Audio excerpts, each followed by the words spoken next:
When I'm traveling. When I'm traveling.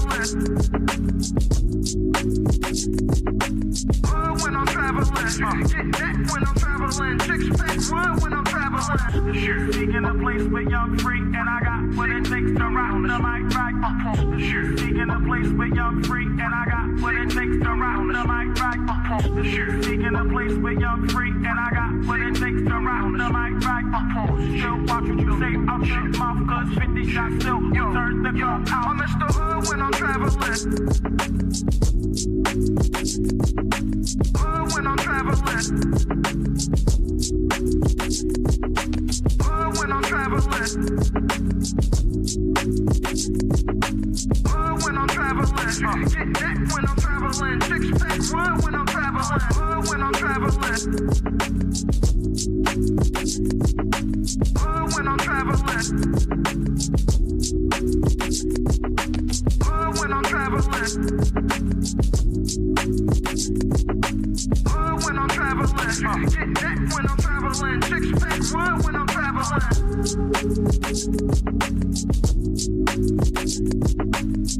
When I'm traveling. When I'm traveling. When I'm traveling. Get that when I'm traveling. Six pack when I'm traveling. When I'm traveling. When I'm traveling. When I'm traveling. When I'm traveling. Get that when I'm traveling. Six pack when I'm traveling. Seeking a place with young free, and I got what it takes to rock the mic right. Seeking a place with young free, and I got what it takes to rock the mic right. Seeking a place with young free, and I got what it takes to rock the mic right. Still watch what you say out your mouth, cause 50 shots still turn the gun out. I'm Mr. Hood when I'm traveling. When I'm traveling. When I'm traveling. When I'm traveling. Get that when I'm traveling. Six pack when I'm traveling. Direction, choose your own path. You know this is the home of We Major, Me Frosty, Unfamous, and the restricted clothing brands. Let's get it.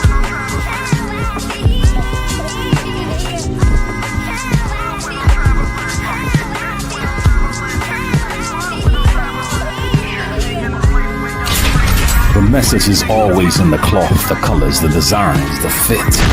Basic. Pay attention. Stay alert. And remember, choose your own path. Direction, choose your own path. Don't just wear anything. Wear garments that mean something. Like we got hats, we got sweatshirts, we got jackets.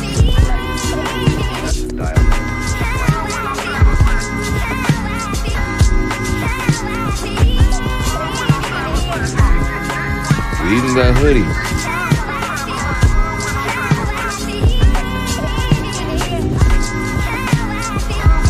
Let's not forget our classic tees.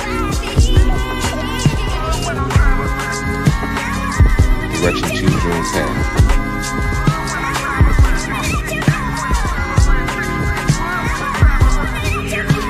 The message is always in the cloth, the colors, the designs, the fit. Basic.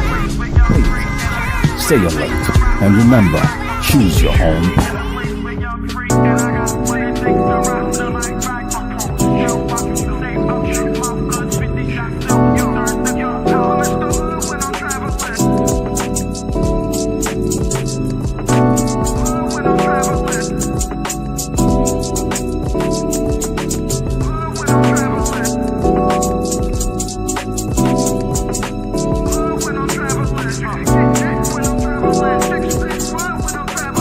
When I'm traveling.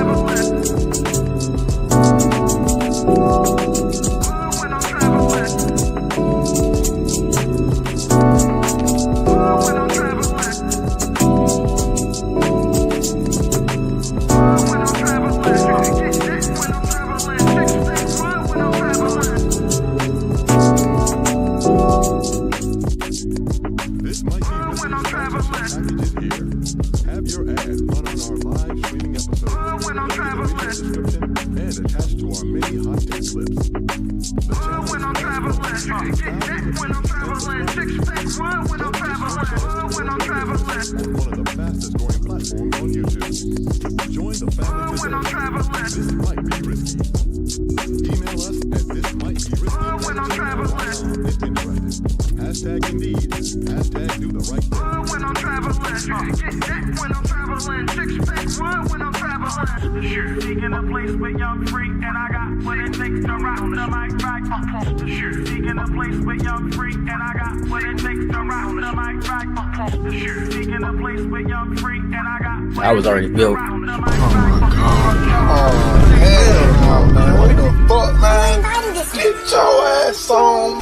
A few moments later. I want to be straightforward, let y'all know we built it together. You know, we was broke as hell, especially me.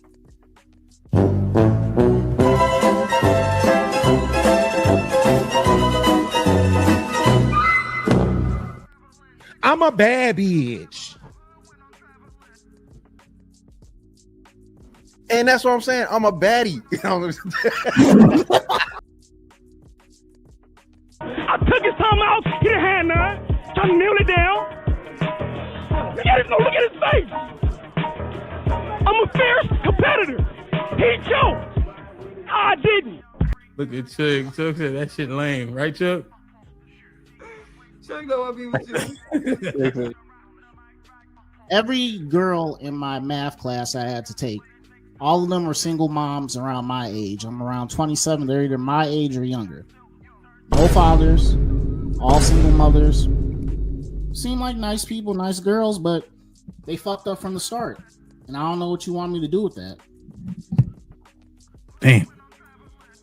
So what you was telling them, Gary? How you fend them off and all that? You might have to change your middle name from Jebediah to Bitches. That's all I'm trying to say. No disrespect. Yeah, you gotta play it off, man. You know, like some.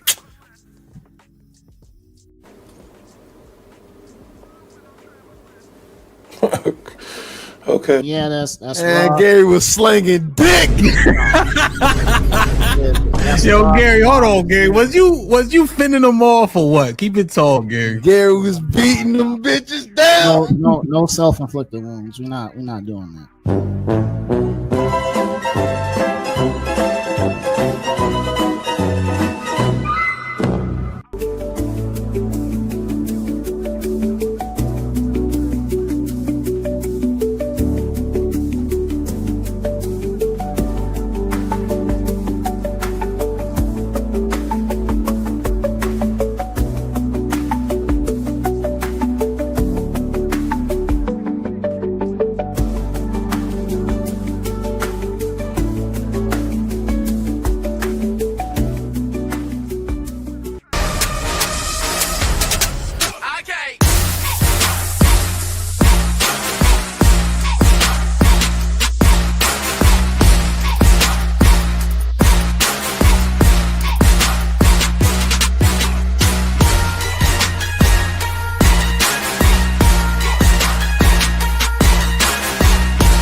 Yo, we here. You have to stand people in the building. Like, share, subscribe, tell a friend, hit that like button right now if you can. That helps the channel the most. Miss Fantastic, what's poppin'?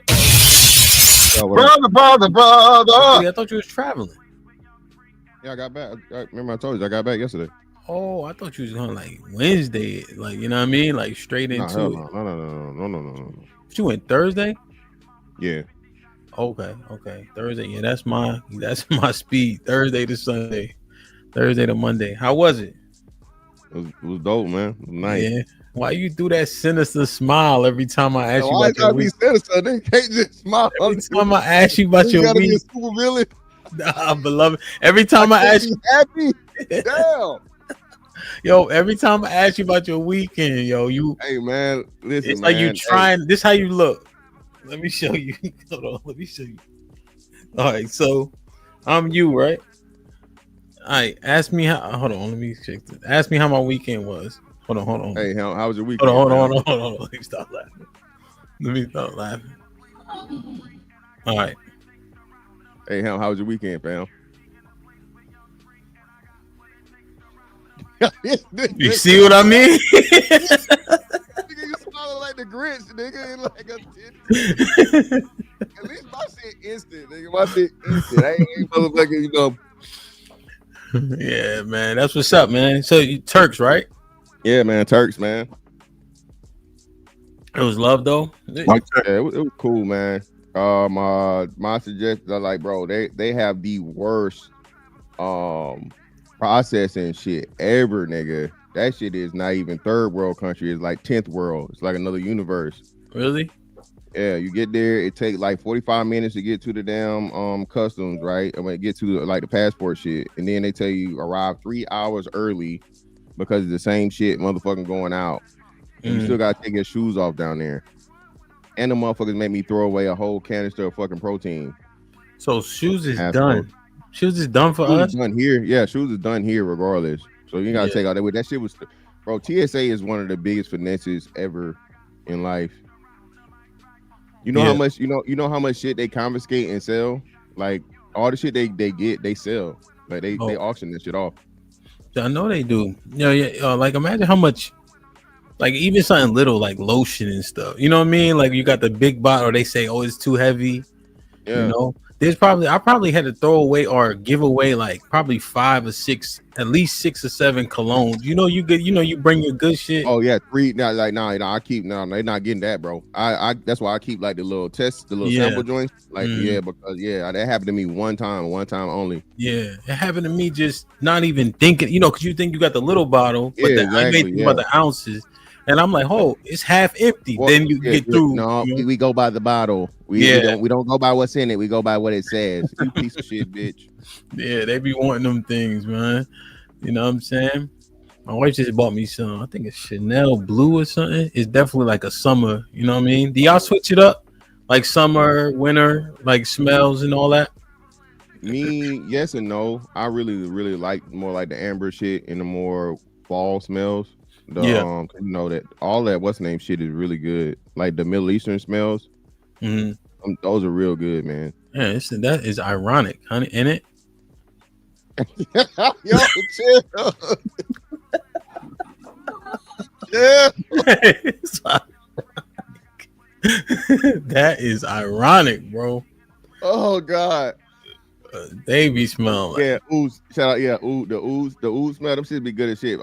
Brothers, hey man, don't, because this shit expensive as shit. So you got Baccarat. That Baccarat Rouge shit is overrated. That Baccarat Rouge is trash. Don't get motherfucking Rouge. Get Grand Swore, bro. Baccarat Grand Swore, and just get like the little tester shit. It's like $200. If you got enough shoes and cologne should be like, what's the name, bro? You learn this shit. You get enough of both, you never gonna use the shit up, right? You never gonna wear your shoes out if you got a whole bunch of shoes, right? Yeah. I mean, on average, if you got a 20 shoe rotation, all your shit gonna always look brand new as long as you don't do no wild crazy shit. Same thing with colognes, bro. If you get 15 good bottles of cologne, bro, they gonna compliment you on you always smelling good because we'll always be different, and you don't gotta buy the big bottle. Cause I fucked up twice, Hamp. I bought the fucking the Louis Vuitton shit, the big joint. Yeah. That shit was like $400-$500. Never do that shit again. And then what was the other one? The other one was I don't even know what it was, but it was like $300-$400 for a fucking bottle of cologne, man. Never again. Yeah, I think I probably spent like $120, $150 maybe. Cause I usually get like the mid-size, you know? Yeah, exactly. Yeah, I learned that lesson quick. And I always forget. I actually, you know what? I ruined my cologne too, keeping it in the car because you know it's so hot. Yeah. Don't do that. But I just be forgetting. You know, you ripping and running. You know what I'm saying? And then so I just told the fellas, if your girl buy you the everyday toilet, she don't like you that much. Yeah, that's cheap shit. Yeah, I think y'all be coming up when y'all run the Marshalls and all that. Now, I've forgotten my cologne before, ran the Marshalls, boom, then went to the club. You know what I mean? Like, you know, you get the little Burberry touch joint for something better than nothing. Yeah. But yeah, if she, fellas, listen to me close, man. If she getting you the toilet shit, bro, she buying somebody else the parfum. I shouldn't have said that. I ain't mean that like that. My fault. Fellas. I'm feeling good, bro. I'm about to we about to be in DC. Like, I almost switched my flight to Wednesday, but I'm like, nah, let me chill. Yeah. You know what I'm saying? So we land, man. We getting it popping. I'm gonna bring my gloves. I got the 12-ounce gloves for the fellas. You know, should be a good time on Thursday for sure, man. The after party for that shit gonna be dope. We have a good time, man. Damn, that's what's up, man. Turks, man. I'm trying to think, cause my wife turned. How old she turned? 35, I think. And then I hit the big 40. You know what I'm saying? But I wanted to.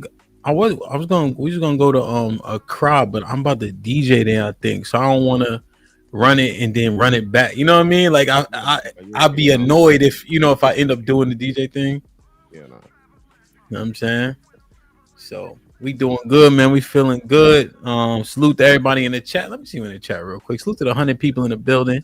I don't know. Aaron blessed us with this topic in particular. I feel, and I'm saying feel, like we've looked at different things about the nature of people. There was a clip that Aaron sent me, and then I saw it, and then salute to Sauce. She sent it to me. That shit is like, yo, the nature is something we gotta explore. Great T was popping, rock solid in the building. What's goody, my boy? My sound good, right? Good. Yeah. Okay. Mel, you already know. Aaron, Shalom, I saw it in the building. Salute. D in the building was popping. Lee in the building was goody, my G. Shout out to Lee, man. He been working out. He been getting it popping, man. You know what I mean? Lee, and I mean, he ain't asked for this, but he started out on the bench. His bench last 4 months increased by like 40 pounds. You know what I'm saying? That means you really working. Also getting used to it too. You know what I mean? If you're not used to bench pressing, your body got to get acclimated and shit. But Lee been working out, man. So the reason I want to highlight that, because we haven't been to workout in a little while. But it's still important, man. Fish in was good. Almond Eyes in the building. UFO, I see you. What's goody, my boy? Appreciate you. Hit the like button. Nightbot behaving. That's always a blessing. Vet Life, what up, my G? Salute the Vet Life in the building.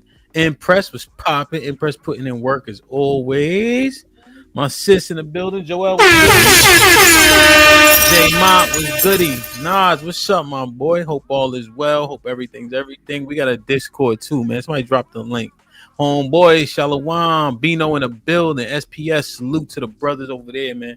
Hit the like button. Please go like, share, and subscribe. Tiff was goody. Quincy in the building. My brother Foe in the building. Cal Lee was popping. Salute, man. Like, share, subscribe. Tell a friend and tell a friend. Mr. Villa, I see you. What's goody? Rebecca, good morning. Hakeem. 10 hours. Well, damn, DJ Hant, from the title, I already can tell you woke up this morning and chose a war. Mr. Fantastic and Big Aaron, don't hold back no punches and let the bodies hit the floor. Dre, what's up? My youth. Champion feminist in the building. What's popping, Keith? Brandon was goody, man. Hit the like button. Shiesty was good. Shiesty on time. Okay. Yep, Ms. Davila was on it, man. She already knew. See, that's a good sign, man. CD was popping. Good to see you, man. Hope all is well, man. O'Shea was popping. Curtis in the building. Salute my brother. My brother James putting in work, of course. I appreciate it. You know what I mean? Let me see. Micro perfume. Mahogany was goody. Good to see you, man. Yeah, hit the like button. We got 120 people in here. The like should match the viewership, man. E-Dub in the building. Salute. Let's get it, man. Yeah, DC is it, so I don't think they know what movie I'm referencing when I say that. But it's, you know what I'm saying? Let me see. UT, what up? Hey, man. Shad told me to tell you to bring your bowling shoes, man. Mr. Fantastic, they said bring your sneakers. I'm working on an inside gym, so y'all don't have no back problems and all that. Friday morning, 10 o'clock. You got the whole day to chill before we get it popping. You know what I mean? No excuses, goddamn it. You know. And I noticed y'all got me when I was handicapped. You know that, right, Mr. Fantastic? Oh yeah, you was coming off the surgery, right? Yeah, but now, and I'm filing, and we call our own file, so you know how that go. You know what I'm saying? Bravo Tech. Wow. Good to see you. Said in here, DC in 3 days. Pound support. Salute to OG Bravo Tech in the building, man. It's gonna be an awesome weekend upcoming for the first 20 ball of the day.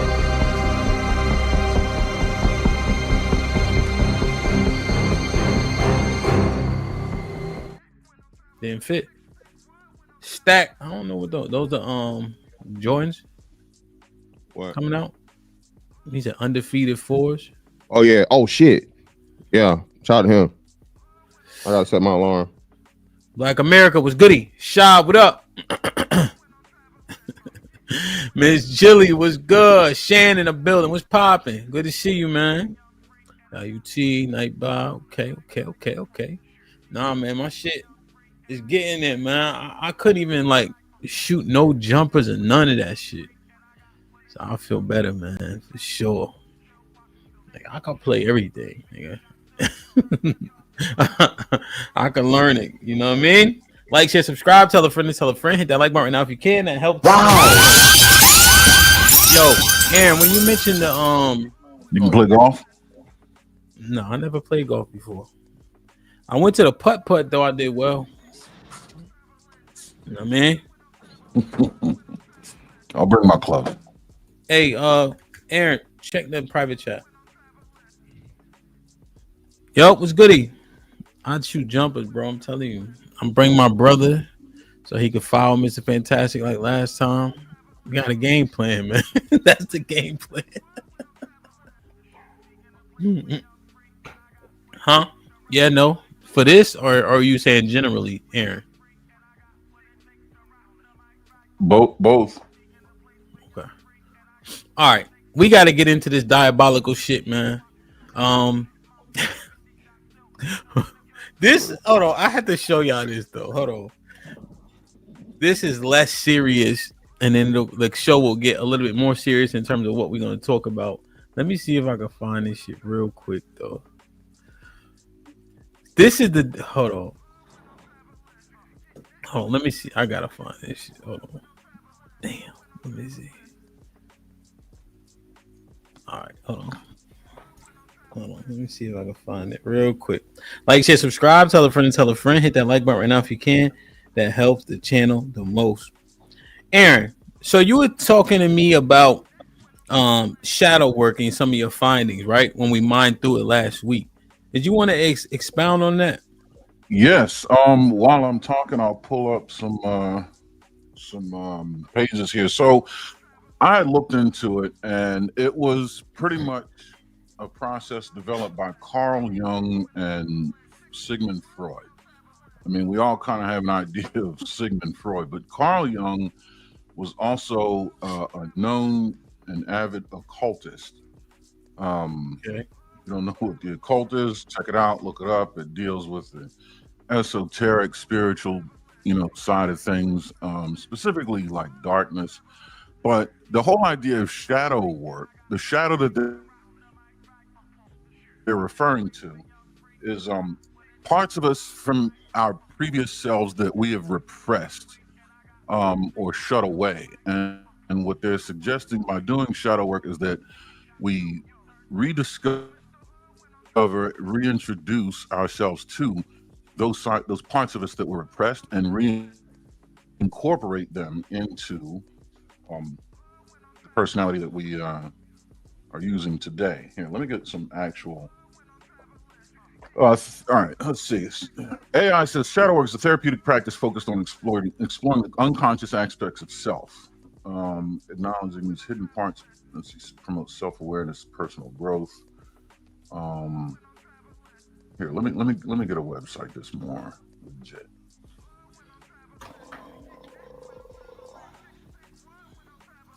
So what? So is it okay? Well, let me listen. What were you saying? No, go ahead. All right, let's see. Cleveland Clinic. I don't like that. So I'm gonna try to share this. Let's see what we can do.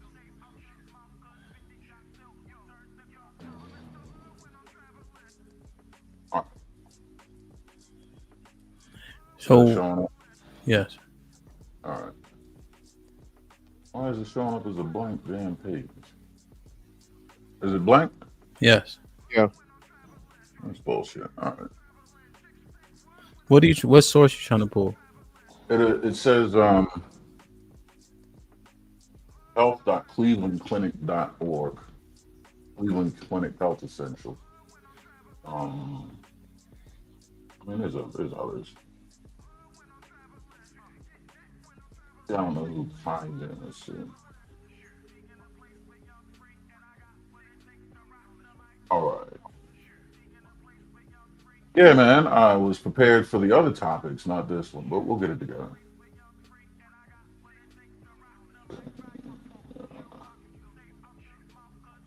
All right. Psychology Today. All right. Try this one. Let's see if this works.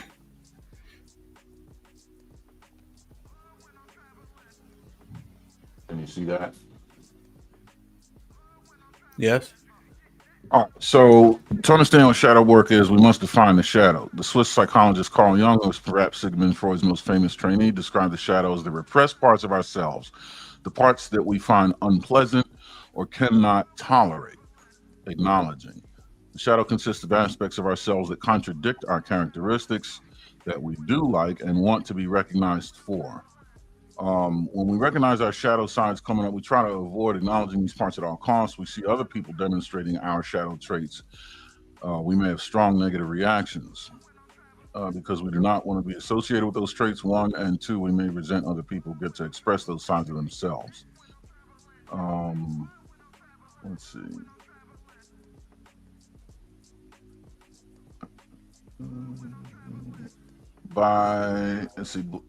Offers a compelling image of each of us dragging a big, heavy bag containing all of our shadows behind us. We filled that bag in our childhood and in adulthood.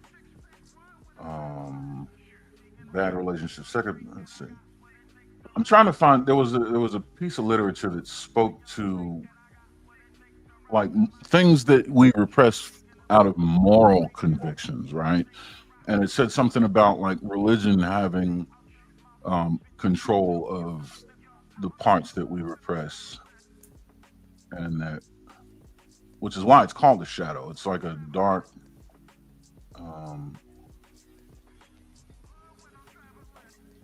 it's like the dark side of us, and they're saying that it suggested that it be brought forth and reincorporated into who we are in the here and now. Give me some time to find the exact literature that I read. I had not saved it, but it's not going to take me long. It didn't take me long to find it to begin with.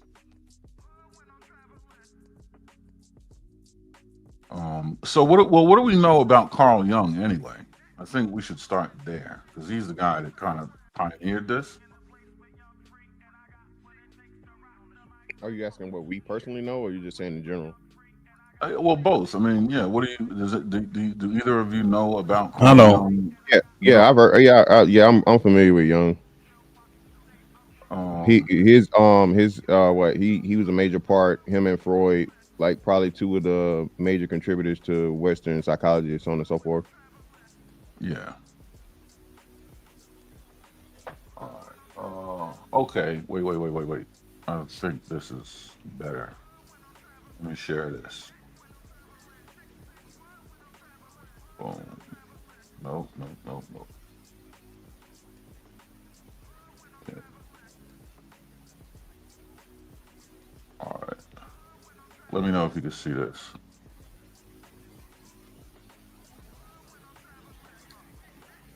You can see it? Yeah. Come on, Aaron. Cook this up, man. Look at this shit. Do what? Cook it up so we can understand it. Oh, I'm trying to get to the exact part. You know what I mean? Because it's a lot of fluff. So in recent years, I've come to acknowledge how my anger and my own needs were often banished into the shadows, into what some psychologists and therapists would call a shadow self. Inside and outside of therapy, I've encountered and tried to befriend these shadowy parts of myself. Damn, come on. I've been doing shadow work, and if shadow work interests you, we're going to learn. See, this is the kind of shit that I'm trying to avoid. First, define the shadow. Let's see. Trying to avoid acknowledging these parts at all costs. You just read this already.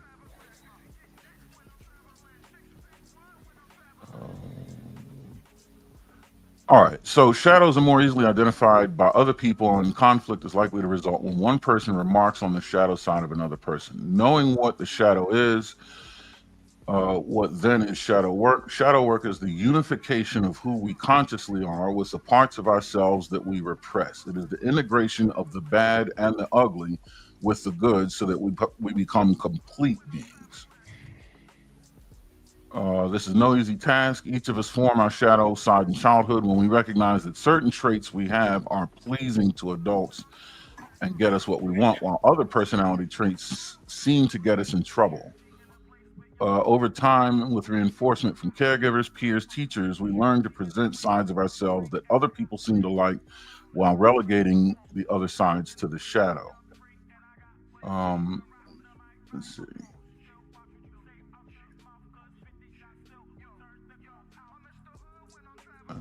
Generosity, identifying. Man, this shit trash. Well, you gotta let me know that we're gonna get into this. Yeah, that's what I was asking though. But that's why I say you want to do it now, or you want to do like what? Well, what are we trying to? What parts? Let's go to this. The original topic. All right, God, this shit. Whoever that nigga is, I don't know what the fuck his method was, but right now I don't fuck with it. Whatever it is, that shit. Try it. All right.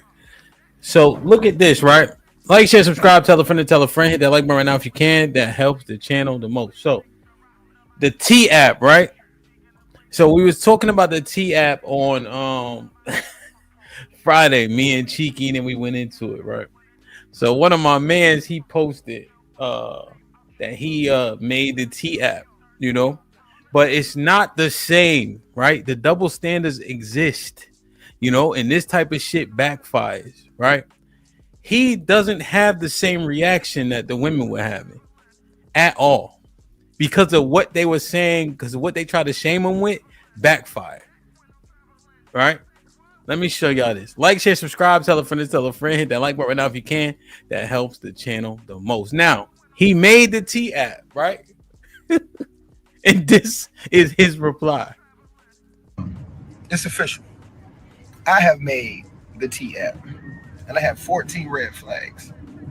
And I got a lot of hoes, a secret girlfriend, and I'm really good at sex. Really, really good at sex, apparently. So, with that being said, thank you for making me a celebrity. Yet again, the T app is unserious. Buki 910, 919, whoever you are, I know who you might be. But either way, nonetheless, thank you, ladies. My book is dropping soon. I hope you all buy a copy. And another thing, just because a man takes you on a nice date don't mean he want to take you serious. Just because he don't take you on a nice date also don't mean he don't want to take you serious. It's all about who you are, ladies. And who you are is indicative of what you bring out of someone else. Never forget it. And another thing, whoever said I still call her for sex, your ass is lying. Because I don't even live over there where you be at. I'm going to call you for sex, baby girl. Be honest. You wish I would, though. And this is the last thing I'm going to say about this for the next 5 minutes. Whoever the young lady who posted me, please don't ever text me, call me, Instagram me, Facebook me, DM me, chat me, wave at me, speak to me, look at me. I don't need your attention, baby. or the attention that you bring, because you are a foe, an unnecessary enemy and distraction, sent on earth from the devil, and the police deserve to be called on you. We had a saying where, This is the response from a lot of the dudes who make the app. This is not men's first rodeo with something like this. There's been group me.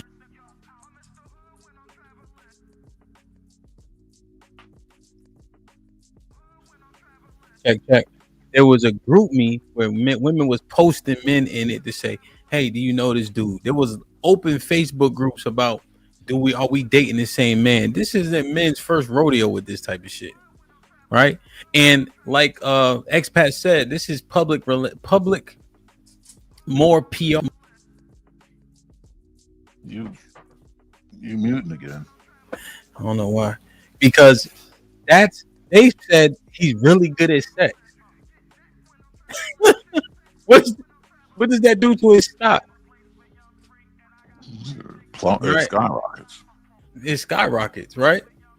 And I just don't know if they thoroughly understood this. And the backlash with the women are getting for having the same behaviors as men is not the same thing. It doesn't matter how much you say it, how much you call him out his name in terms of a promiscuous name. It doesn't hit the same. Women don't care. They actually prefer, like you said, again, women want men that other women want. And that's the crazy thing about it. And I was going to talk about this later. The 80-20 rule has been confirmed. How the hell does one guy get 200 whatever? I forget where he was, but some dude had say he got 200 some red flags. So if we go to the account of, even let's say it's a lot of them were bullshit, that's still over 100 women that a nigga has dealt with in the area. The same women. Yeah.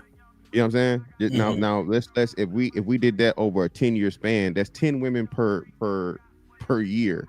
But we know it's a lot less than that. So just imagine. That's why I tell y'all all the time, they love you niggas is incel. Y'all ain't getting no pussy. Who? Niggas? Stop it. I know how to eat, man. Pussy easy to get in the water out here. And that's my man's, right? And I'm telling you, even like the lie, right? He don't even live in the same place. They don't even live in proximity, not even close, right? Literally just talking. You know what I'm saying? But that's the response. I just wanted y'all to see his reaction to being posted. He ain't crying. He ain't feeling no type of way. He don't care, and neither do the women messing with him. Curtis with the $5 says, so the T app is basically advertising for super niggas. Hell yeah. A fact. Especially one of the chicks say he really good at sex. Nigga, that's a dub. That's a dub. This is definitely gotta find what If women admittedly prefer men that are thug adjacent, men who are thug adjacent would also perpetuate a lot of the behaviors that this T app is supposed to expose, would they not? Yeah. Ergo, the T app is hunting grounds. Yeah, it's proof of women wanting the same men they complain about in real life. It's proof positive of it, because all these men are also negative and they have multiple negative interactions with all these women, and let's say we know the majority of these men for the most part are having sex with these women. That's why they're making these things, because a lot of these women are scorned because the man, he didn't quit it, as you say, right? So that's all this is, man. And women never understand. That's why I say men understand women a whole lot better than women understand men, and women never really care to understand men. They just want to get what they can get from men. Yeah. They're not required to understand us. We're the pursuers. Yeah. We got to understand what, you know what I mean? But I mean, if there's a population of women out there that are drawn to controversy and drama and all that, wouldn't these be the same women that are posting to this site? I mean, I don't see women that aren't drawn to controversy even being involved in this. Y'all know they got hacked, right? Yeah. So Aaron, No disrespect, brother, but a lot of them looking like you, bald and all, beard, everything. You got a couple of twin sisters on the tee out, brother. These women, most of these women are very, very unattractive, and what like Hamp say, 350 to get busy type shit, right?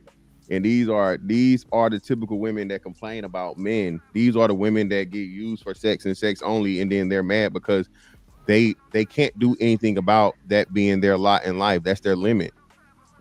Maybe you know what I mean? You a nut and that's it. Sorry. You know what I mean? So the bulk of these women, you mean to tell me, are not desirable and don't have much going on in their lives? Say it ain't so. Femcells, Aaron. And that's everybody talk about the incels, nobody talk about the femcells. A femcell is 10 times worse than an incel. A woman with a vagina that can't get what she wants is 1,000 times worse than any man. So one time we had a show about that. I said femcell is involuntarily single. Yes.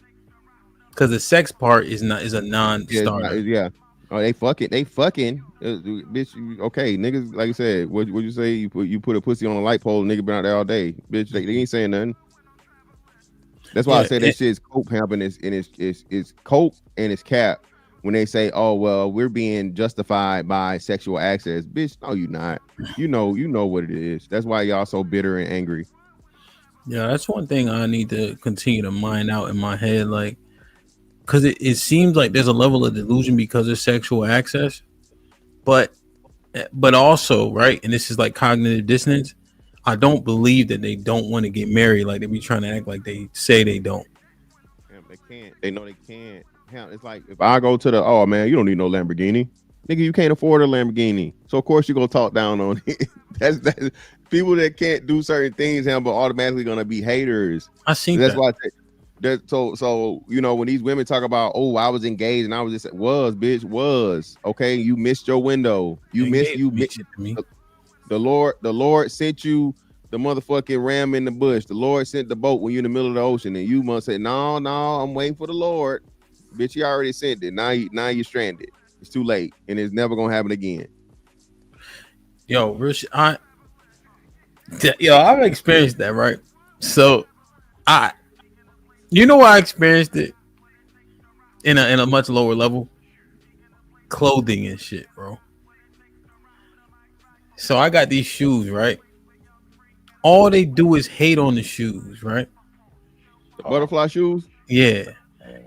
And then rightfully so, by the way, but go ahead. Yeah, all right. And then they say, I would never pay that much. Nigga, that ain't the reason. Nigga, don't bring that up, motherfucker. Just say you don't even like them, all right? We could be cool on that. Right? I'd be wanting to say, motherfucker, you can't pay, but I reserve it. I usually, don't respond like that. But I be seeing that shit happening. Why would you drive a Lamborghini? Why do Aaron got a Corvette? Porsche. Oh, he got offended. He got a Porsche. Don't fuck it up. I thought it was the same thing. Look, he gotta leave now. He gotta have a drink. But no, man. That's what I'm saying. Hamp. That's what I'm saying. Hamp. People, it's a defense mechanism. Hamp. I forget who was saying this, but it was a psychologist. He was talking about it. People are offended by intelligence, right? And people can clearly. That's why the 48 Laws of Power tells you always play the dummy, play the sucker, because people can sense just naturally when a person is, more talented or more inclined to something. And intelligence is one of those things to where it's dangerous, because a person that knows more than you know what I'm saying? Your body automatically kicks in like, whoa, I gotta be careful with this motherfucker, because So once you understand that shit, people are quick to be dismissive and make up all these defense mechanisms for their own sanity, for their own safety, to where it justifies them being inept. That's interesting. Like, share, subscribe, tell a friend and tell a friend. Hit that like button right now if you can. That helps the channel the most. Aaron with the 2000 shadow work becoming one with the demons you suppress. Demetrius, what's good? Wow. Salute for the $10 donation. We need to hit the goal. Curtis with the $5. Oh, I read this one. And with the $2 says T-App is a super nigga rating game. I don't know what the $2 says. Porsche. Is that how you say it? You on mute. Or it's kind of sort of, yeah. Porsche. Yeah. It's not it's E-H. Porsche? No, not A-Y. Porsche. Porsche? Yeah. Can you say thank you in German? Danke. Danke schön. It's Porsche. Okay, Porsche. Yeah, that works. That works. Just don't say Porsche. Porsche. Okay. Porsche. Yeah. Make sure I hit the like button, man. I think that T-App potential like understanding and wake up call about how nobody sees sex the same way, depending on the gender. Hopefully that's put into fruition in terms of understanding, right? Because this is one of the biggest things that they literally got to see in real time, how nobody looks at it the same, including women in real time, right? So hopefully that's the wake up call in terms of the conduct. We shall see, man. Now, speaking of conduct, man. So, Aaron, when you brought this up, what conjured this thought? Women are inherently evil. Men are inherently violent. I understand that we had conversations regarding the disposition of each gender, you know, but what did you want to mine through as we mine out and deep dive into these two sides? So God only knows how this shows up in my algorithm, but I'm scrolling through YouTube and I saw the video that I sent you, and I immediately went back to the conversations, a month or two ago, where the gentleman was saying that women were inherently evil, and all I could think about was just how evil the women in this video were. And then I started thinking about the violence that men perpetrate, and you know what I mean, just trying to be objective and balanced. Just I'm thinking about, well, they say men are inherently violent, and then I started thinking about why and how it manifests. And I just don't see men. I mean, this kind of evil is a different level that I don't see really perpetrated from men, but we see it manifest in many ways from women, and it's labeled, under postpartum, this, that, and the other, which I do believe is a real thing. Like, I'm not trying to dismiss it, but it just doesn't exist in men. And I think when men enact violence, they tend to do it with something in mind. You know what I mean? Like it's a strategy or a means to an end, or you know what I mean? They're trying to conquer some shit, or they're trying to see some shit or protect some shit, which I don't know if that's evil as much as it is immoral. Yeah, I don't know if it's rooted in evil, but I guess my question would be in terms of what men are willing to enact violence in. Is it foolish? And then what's the fallout? Yeah, right. Better word, I think. Foolish. And the fallout is certainly death and sorrow and things like that. But I don't know. I just can't escape the fact that it's motivated by something. There's nothing that motivated the video that I showed you other than kids just being kids. I mean, that's beyond foolish. Well beyond foolish. All right. So you want to do the men, or you want to do that video first? I have that video ready. Well, I have both of them ready, but that one is longer, I think. Doing that one first. Okay. Let's bring it up. Let's assess this. So the inherent evil nature, right? What is the fallout from the inherent evil nature? Alleged, sorry. What does it do in terms of let me. Is it there? Yeah. All right. So, damn it. All right. Oh yeah, that's the girl. Yeah. Okay. Yeah. This story is very important. What begins as a routine traffic stop takes a horrifying turn when officers detect a strange, putrid smell coming from the vehicle. The search that follows uncovers a secret so disturbing it defies belief, leaving multiple officers visibly shaken, physically ill, and utterly enraged by one of the most vile discoveries ever made. Put it on 1.25.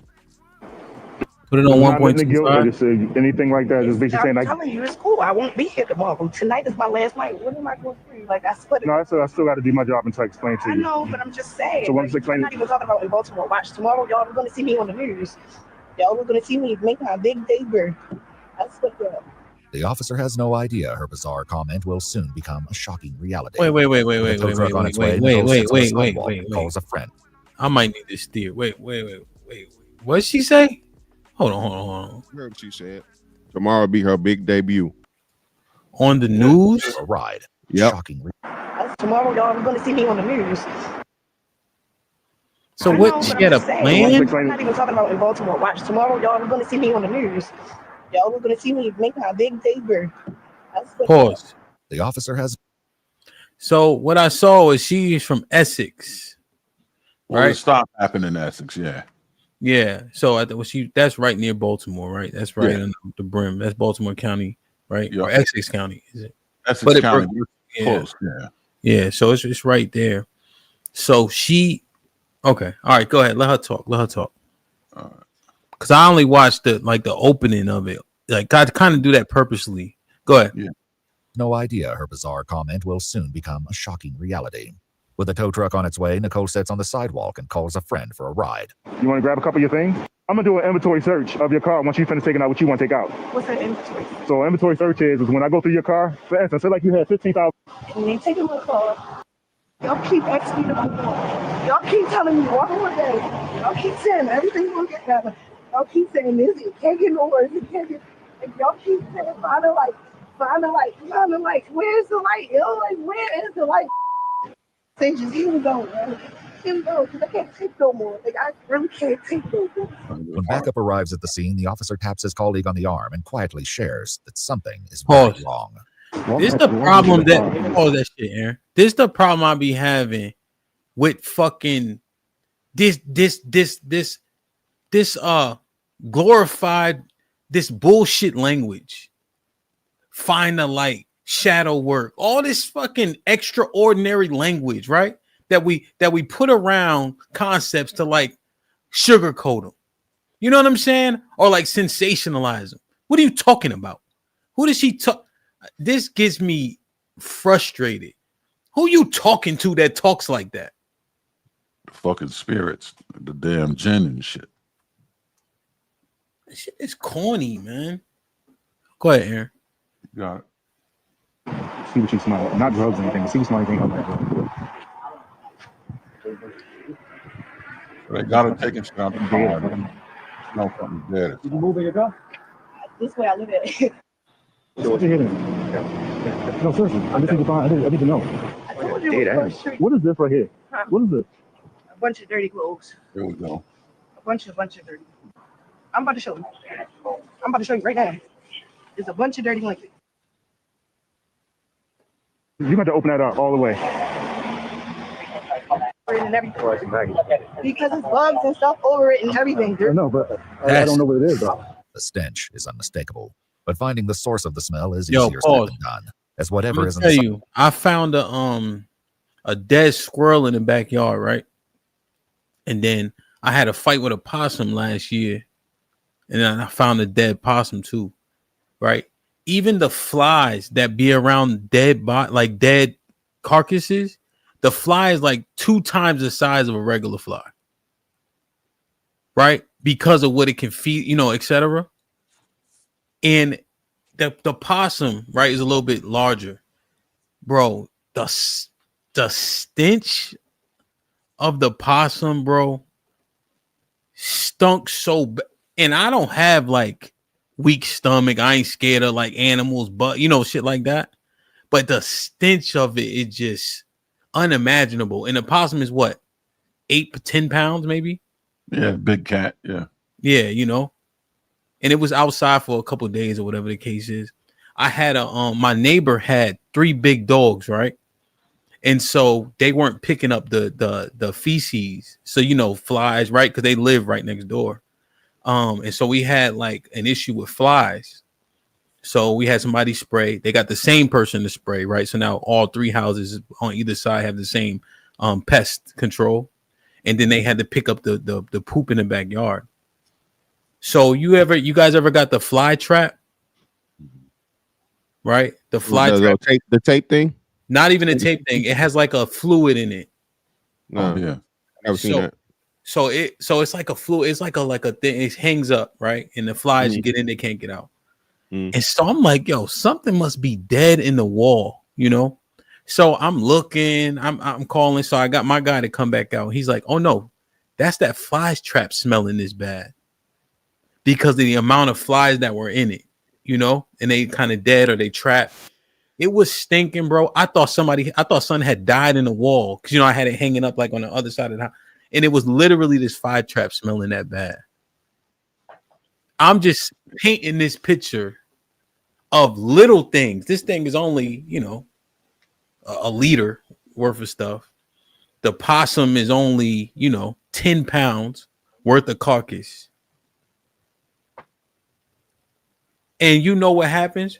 You'd be surprised how much, like, I don't know if y'all ever had it when the kids was little. Did you ever have like a pampered throwaway? Diaper genie. Diaper genie, yeah. Diaper genie. You ever like walk out the room because you left it open? You know, you change them, you walk, and you think you left it open for a day.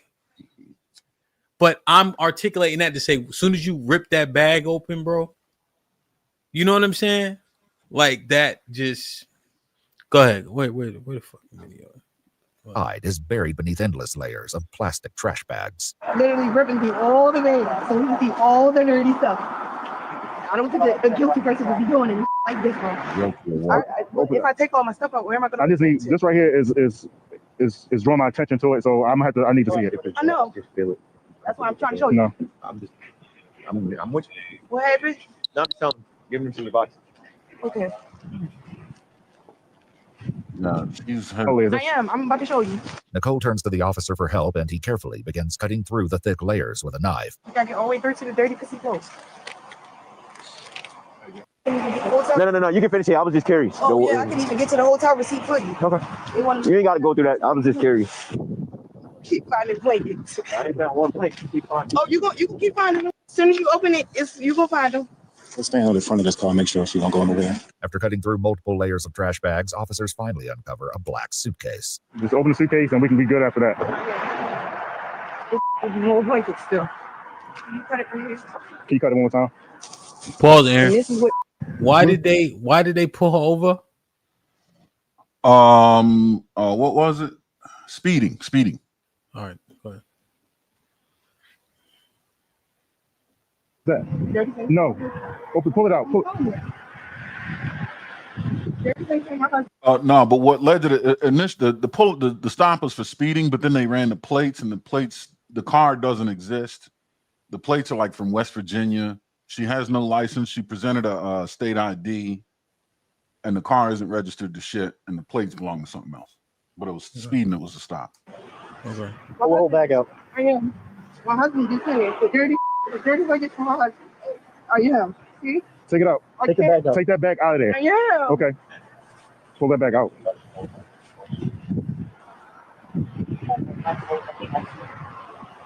There you go. Open that bag up.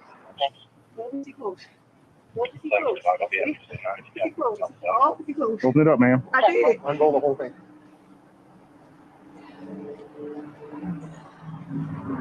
Open that up. Open that up. What the? Get the name. Put your hands up. Don't you?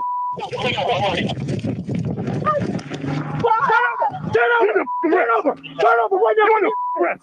Don't you move. Don't you move. Put your hands behind your back. Put your hands behind your back. What I do? What the? It's not mine. What the? What I do? What I do? Give me your other hand now.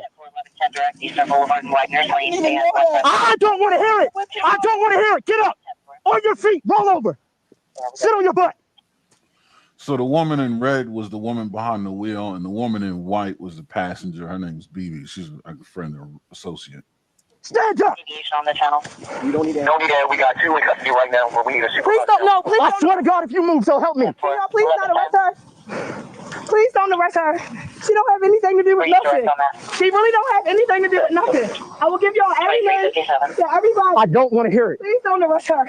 With both women in custody, the officers struggle to process the horror they just witnessed. No, stay. Hey, no. Calm down. Calm down. Relax. Have her sit down. Sit down. Sit down. Relax. Pause it. You relax. Baby, Pause just it. relax. Pause it. Keep Pause your it. mouth closed. I'm gonna tell you, and this the part, right, where niggas is still have the understanding that that's a woman, right? I'm saying that because they asked her too many times to sit down. Sean, I would have tried to slam her through the earth, bro. Right? Ain't that what you do to a perp like that? Yeah. Upon the first not sit down, son, it would have been the No, on the craziest run. move. Not even that. On the run. If it would have been a man, all the shit that Buddy got did to him in Jacksonville, you pull out 2 dead bodies as a man in a car, you'll be lucky, you know what I'm saying, to not be black and blue and have teeth missing, right? They would have fucked Buddy up. So again, this is another thing I've been, men don't protect women, and men and women are in danger. Even when women are pieces of shit, the worst of the worst, bro, they don't get the treatment that men get. Go ahead. I didn't give you permission to talk. Sit down and be quiet. You okay? You okay? No. Listen, I need you to calm down. I need you to calm down. I need you to focus. Listen, calm down. I need you to focus. Focus on her. Hey, get over there with her. Put your mask on. Everybody. Come on. I'm sorry. I just want to ask you. There's nothing for me to talk about with you. Do you understand that? No. Do you understand that? But y'all gonna want all the information anyway. We'll get to that point, but right now you need to be quiet. This is not a game. No, absolutely not. No. Absolutely not. Absolutely not. I'm not going to. No, ma'am. We're not going to take that route. You're going to sit here and we're going to wait. Yes. We're going to get to that point. But don't you say another word. Don't you say another word. Thompson, are you okay? Are you sure? It's not okay. I'm good. I didn't ask you to talk. No, just let me. I'm not asking you to talk to him. Can I please take this on my own? She don't have anything to do. Just stop. For your sake, stop speaking. Sorry. Gain his composure, but the emotional aftershock is hard to contain. Oh Allah, I seek the refuge in you from the whisperings of an accursed devil who whispers into the hearts of men. Can I talk to you for a second? No. Yes. No. Yes. Please, I'm not ready. Are you okay? I'm good. Excuse me. Wait. Stop. Go take a break. Go over there. Go ahead. Excuse me. Enough. Bro. Oh no. Get her out of here. Get up. No. More officers begin to arrive and can only guess at what has the other officers in such a... Hey, it looks like a kid that's curled up in there. I don't want to look, man. No, just wait. Hold up a minute. Something just happened there. You're not okay. And the whole time, as soon as I see who you was, I took off running too. So no, they not. Like you take it out in front of the police. You speeding around with bodies in my car. I'm so dumb that I'm gonna take this. We need to verify. We don't know what this is. Oh God. Oh, Jesus. Oh, Jesus. Oh, God. Little girl. What? Here, you get the water. Take a walk. I'm good. Stand there. No, I can't vision it. What the is messing my head up? I can't vision it. After telling the tow truck driver his services will no longer be needed, officers make the difficult decision to get a closer look in order to confirm what lies beneath the maggot-covered blanket. I can lift it up. It doesn't really bother me, but it's got to be a 3 or 4 year old kid. Get it? My gloves are. The problem is the body is this It's in a thin. position. Yes. Oh my God, that's a 5. That's a 5. That's a 3-year-old white child. 100%. It's got a girl clothes, female clothes, right? Put it. Come here. It almost looks like it has the pigmentation like Michael Jackson had. That's right. So homicide's gonna have to come out, definitely coming out for this. There's no way they're not. Right. Emmy's gonna have to come here. Right. warrants for the house? I mean, it's been wrapped in the sheet for I don't know how long. I'm not a medical examiner, but like I said, just remember cameras are stolen. Right. But this is. I've seen some stuff, but it just sucks. It's like. All right, you want to get to the part where they get interviewed by the detectives? Yeah. I mean, it's just pretty much a lot of this. Yeah. All right. Demand answers. So why are you here for that? Ma'am, you don't ask me that question about 3 or 4 times, and I done told you. Yo, it's no way you riding in that car, B. And and you at a point you become complicit. I don't give a damn. You smelling something so crazy. There's no way that I'm like, oh, okay, it just dirty clothes. We know what dirty clothes smell like.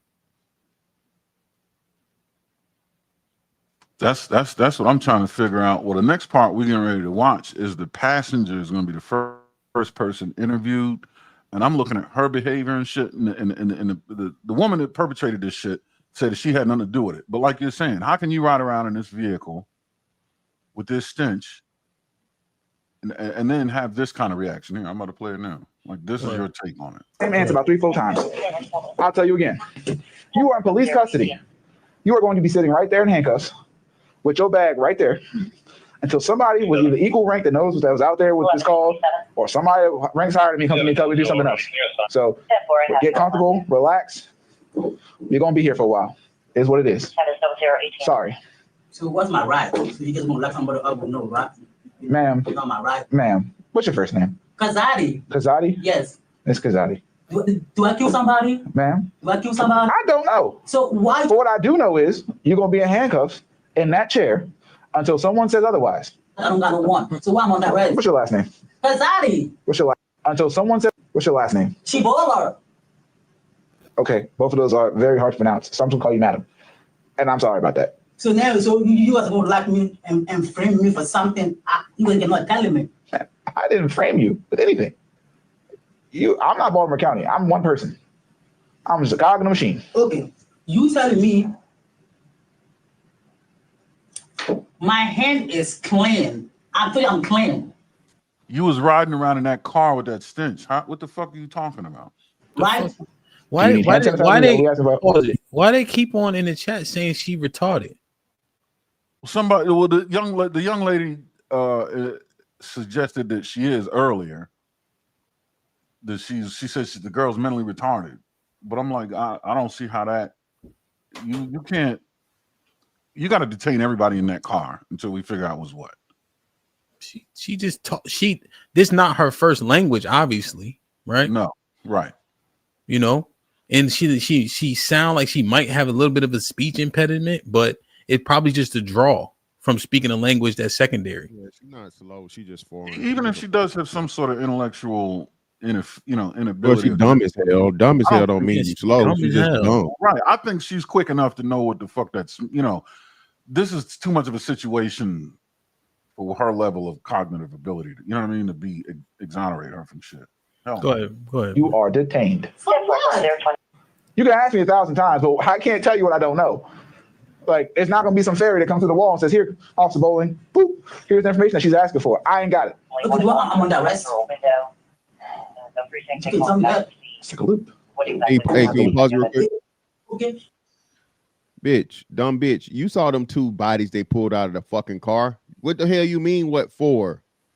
Idiot.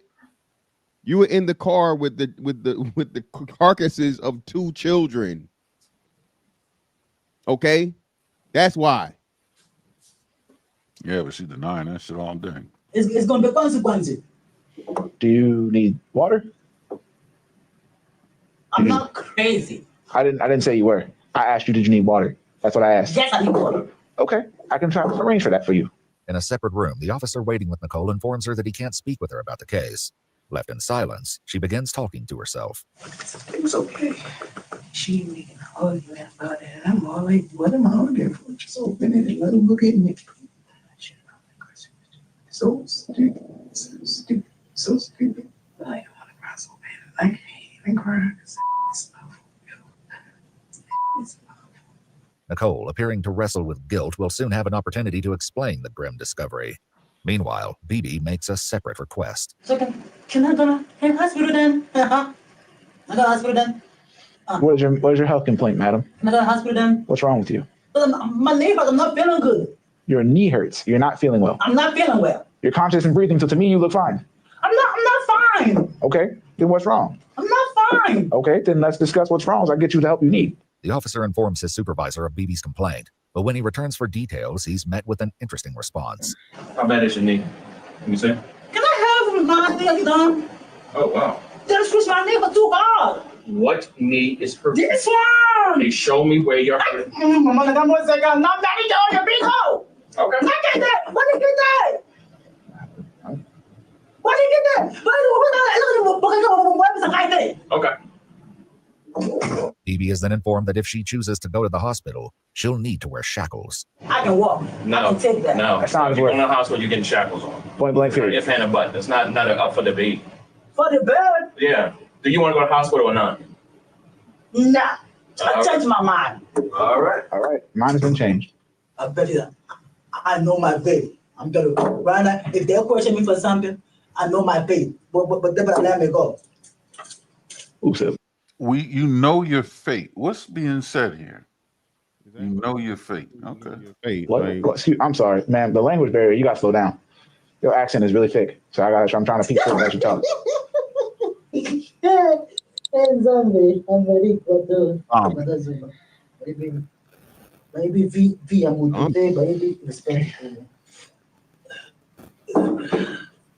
sit down. Can I see that? I've been sitting for long. I gotta stretch my legs. I'm gonna tell you one more time to sit down. I'm gonna put you back in the chair. Your choice. I'm gonna see that. Madam, I'm gonna if I get out of this chair, I'm gonna put you back in that chair. And you're not gonna like me. So I'm gonna ask you one more time to sit down. I'm sitting there. No, actually, you're standing. I'm gonna be standing. Thank you. I'm gonna be standing. Like I'm asking. Let me make a phone call. Let me see what I'm here for. And then you guys are holding me with nothing. So you thought standing up was gonna solve that problem? No, absolutely not. You are detained. Let me see the other lady. End of story. Hey, let me say this. Y'all, I don't give a damn what diagnosis y'all saying they gave her.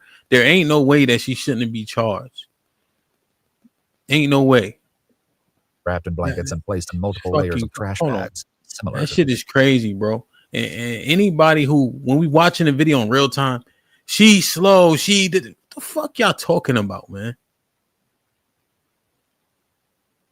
I mean, I've worked in the mental health community. My wife does. People with mental health issues, they still go through the judicial process. And when an official diagnosis is made, then treatment is administered. But that doesn't mean that they're not held to some sort of standard, that there isn't like, you know. And I don't even want to hear no woke shit. I'm talking to these niggas. Anybody who's saying, oh, well, she's slow. She did it. Shut the. Yo, there's 2 dead kids. Yeah. Everybody get arrested. Everybody get detained. Everybody get charged. And you let the court sort it out. There ain't nothing you can say. You in that car with a putrid smell. Like you said, we gave several examples, Mr. Fantastic, about smells that we know. Like, what the fuck? Her nostrils slow. It's fucking what's the name, man? As long as it's a woman, everybody got this. Right? Be telling y'all, it's all the excuses in the fucking world if it was a woman, bro. If these were 2 men, lock that nigga up. And I mean, this nigga could be hook arm and fucking, you know, literal motherfucking clearly Down syndrome. They would lock him up. It's the fucking gender shit, man. She got a fucking pussy. She got some titties. She innocent. Right? Get the fuck out of here, dog. Fuck that bitch. Shout out to Young Dro. Go ahead, man. Let me hear that. Let me see. She tells detectives she was in Essex to meet a man for prostitution while BB waited in the car. She claims she's been aware of the foul smell.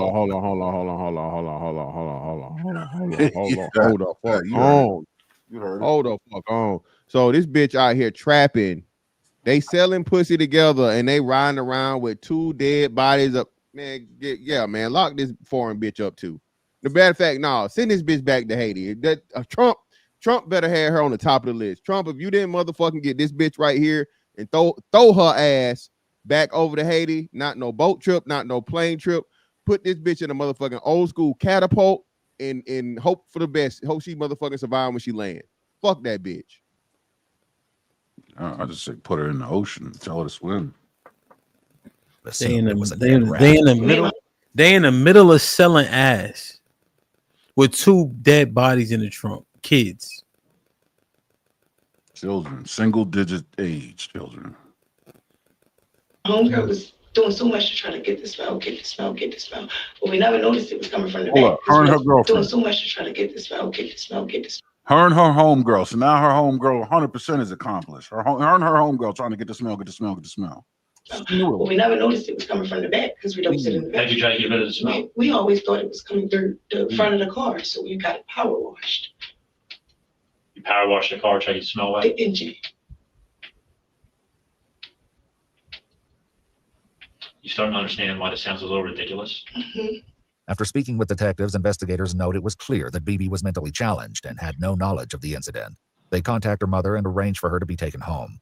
As for Nicole, her vague story isn't enough to satisfy investigators, given the second horrifying discovery made at the crime scene. I want you to help me out to find out how these children ended up like this. Okay. Okay? Children? Mm-hmm. Both? Mm-hmm.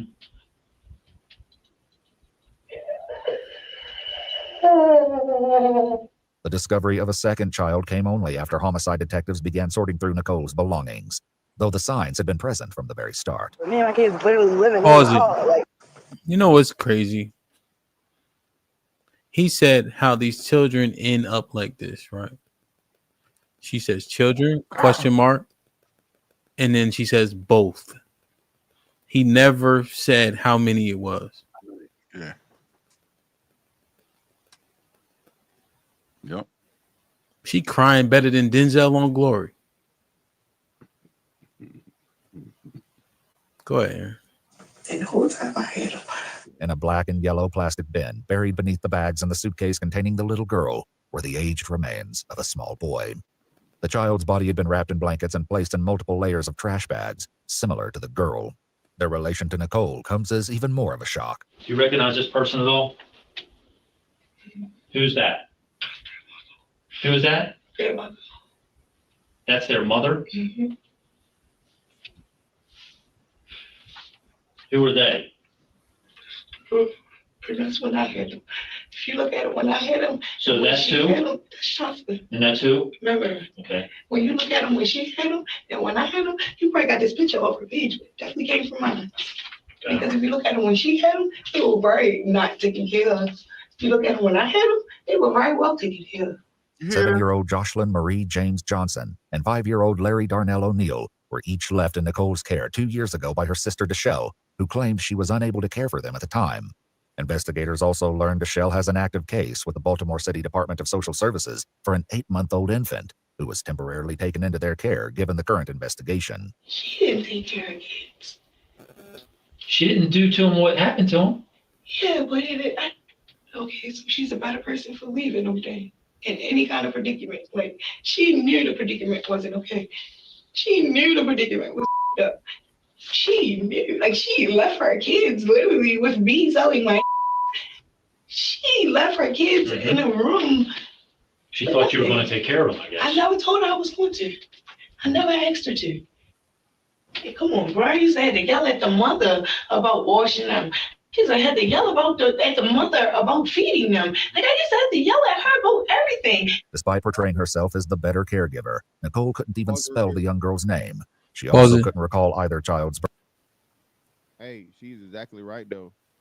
She's exactly right. The mom's a piece of shit, and the mom should be motherfucking filed as a fucking accomplice if she just picked up and left her kids with this piece of shit bitch that was her sister that was out here selling pussy, right? So basically, again, I'm not excusing the woman that killed the kids, but the mother, and then now they're saying she got an open case and she hadn't had another fucking kid after her 2 kids got killed. This is what I call a fucking a birther, not a mother, right? This is a bitch that's living off the system.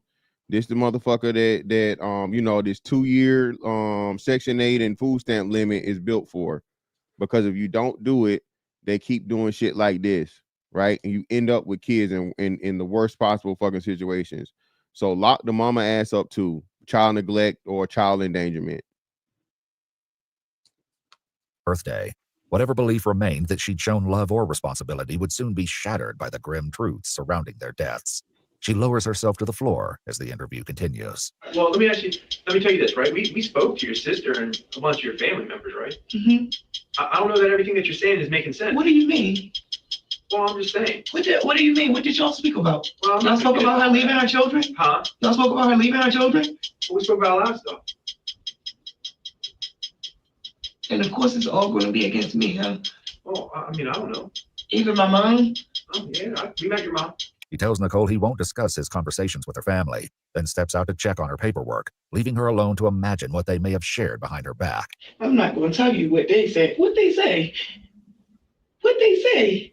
What they say? I done bust my for all my life. My mother, lady, you had me out here selling my.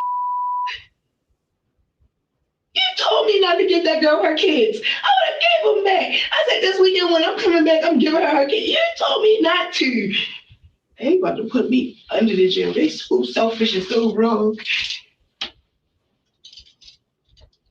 There's a group of people here, yeah, all family, to speak on me backwards. That's the way they've been at when I've been growing up. I guess I ran away or something. Like, watch, I already know that's what they said. Now I'm not talking anymore. Now, since I'm a liar, and since I'm a this, and since I'm a that, and since I'm a this, if I said anything else. Hey, come on, bro. All the kids that I've been around in all my life, I'm gonna wait until my niece and nephew to kill one.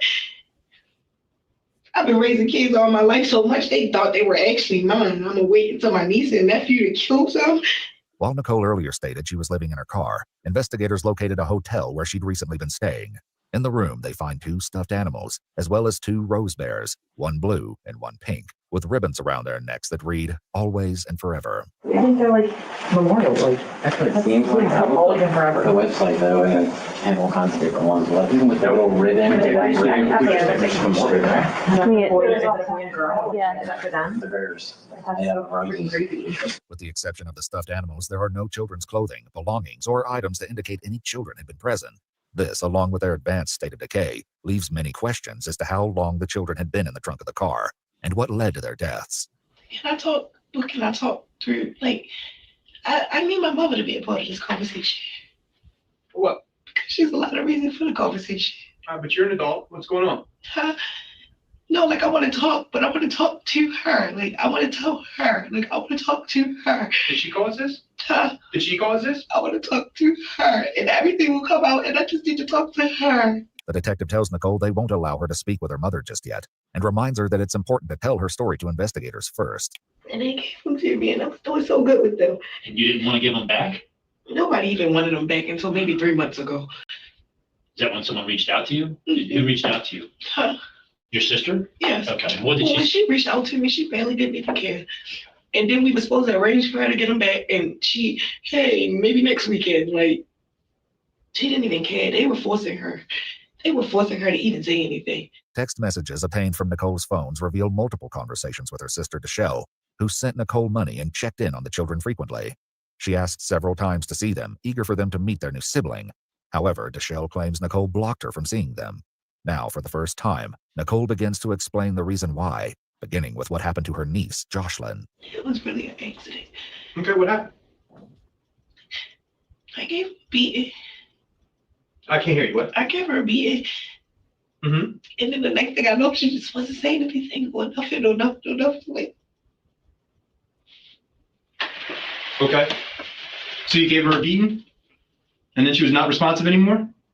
Like it was mistakes. Like I took care of them children so good. Like it was a mistake. Like I just was trying to discipline. Like Explain to me how it happened. Like she got in trouble for something one day that I didn't beat her for. Like what? Stealing something or going in the refrigerator or doing something or something. And she did it again and she did it again. And then the last time it was just like, and I was probably more frustrated than I should have been with life, period, with everything, with why they leave me with the kids, why nobody's helping me, why nobody's calling me, where's their mom, where's my family, like, well, like, And then what happened? I told you, Peter. How? Huh? With what? I don't even think it was anything. I think it's just my hands. Investigators interviewed a resident at one of the hotels Nicole frequented, who reported that Nicole often used harsh language and regularly cursed at the children, particularly the girl.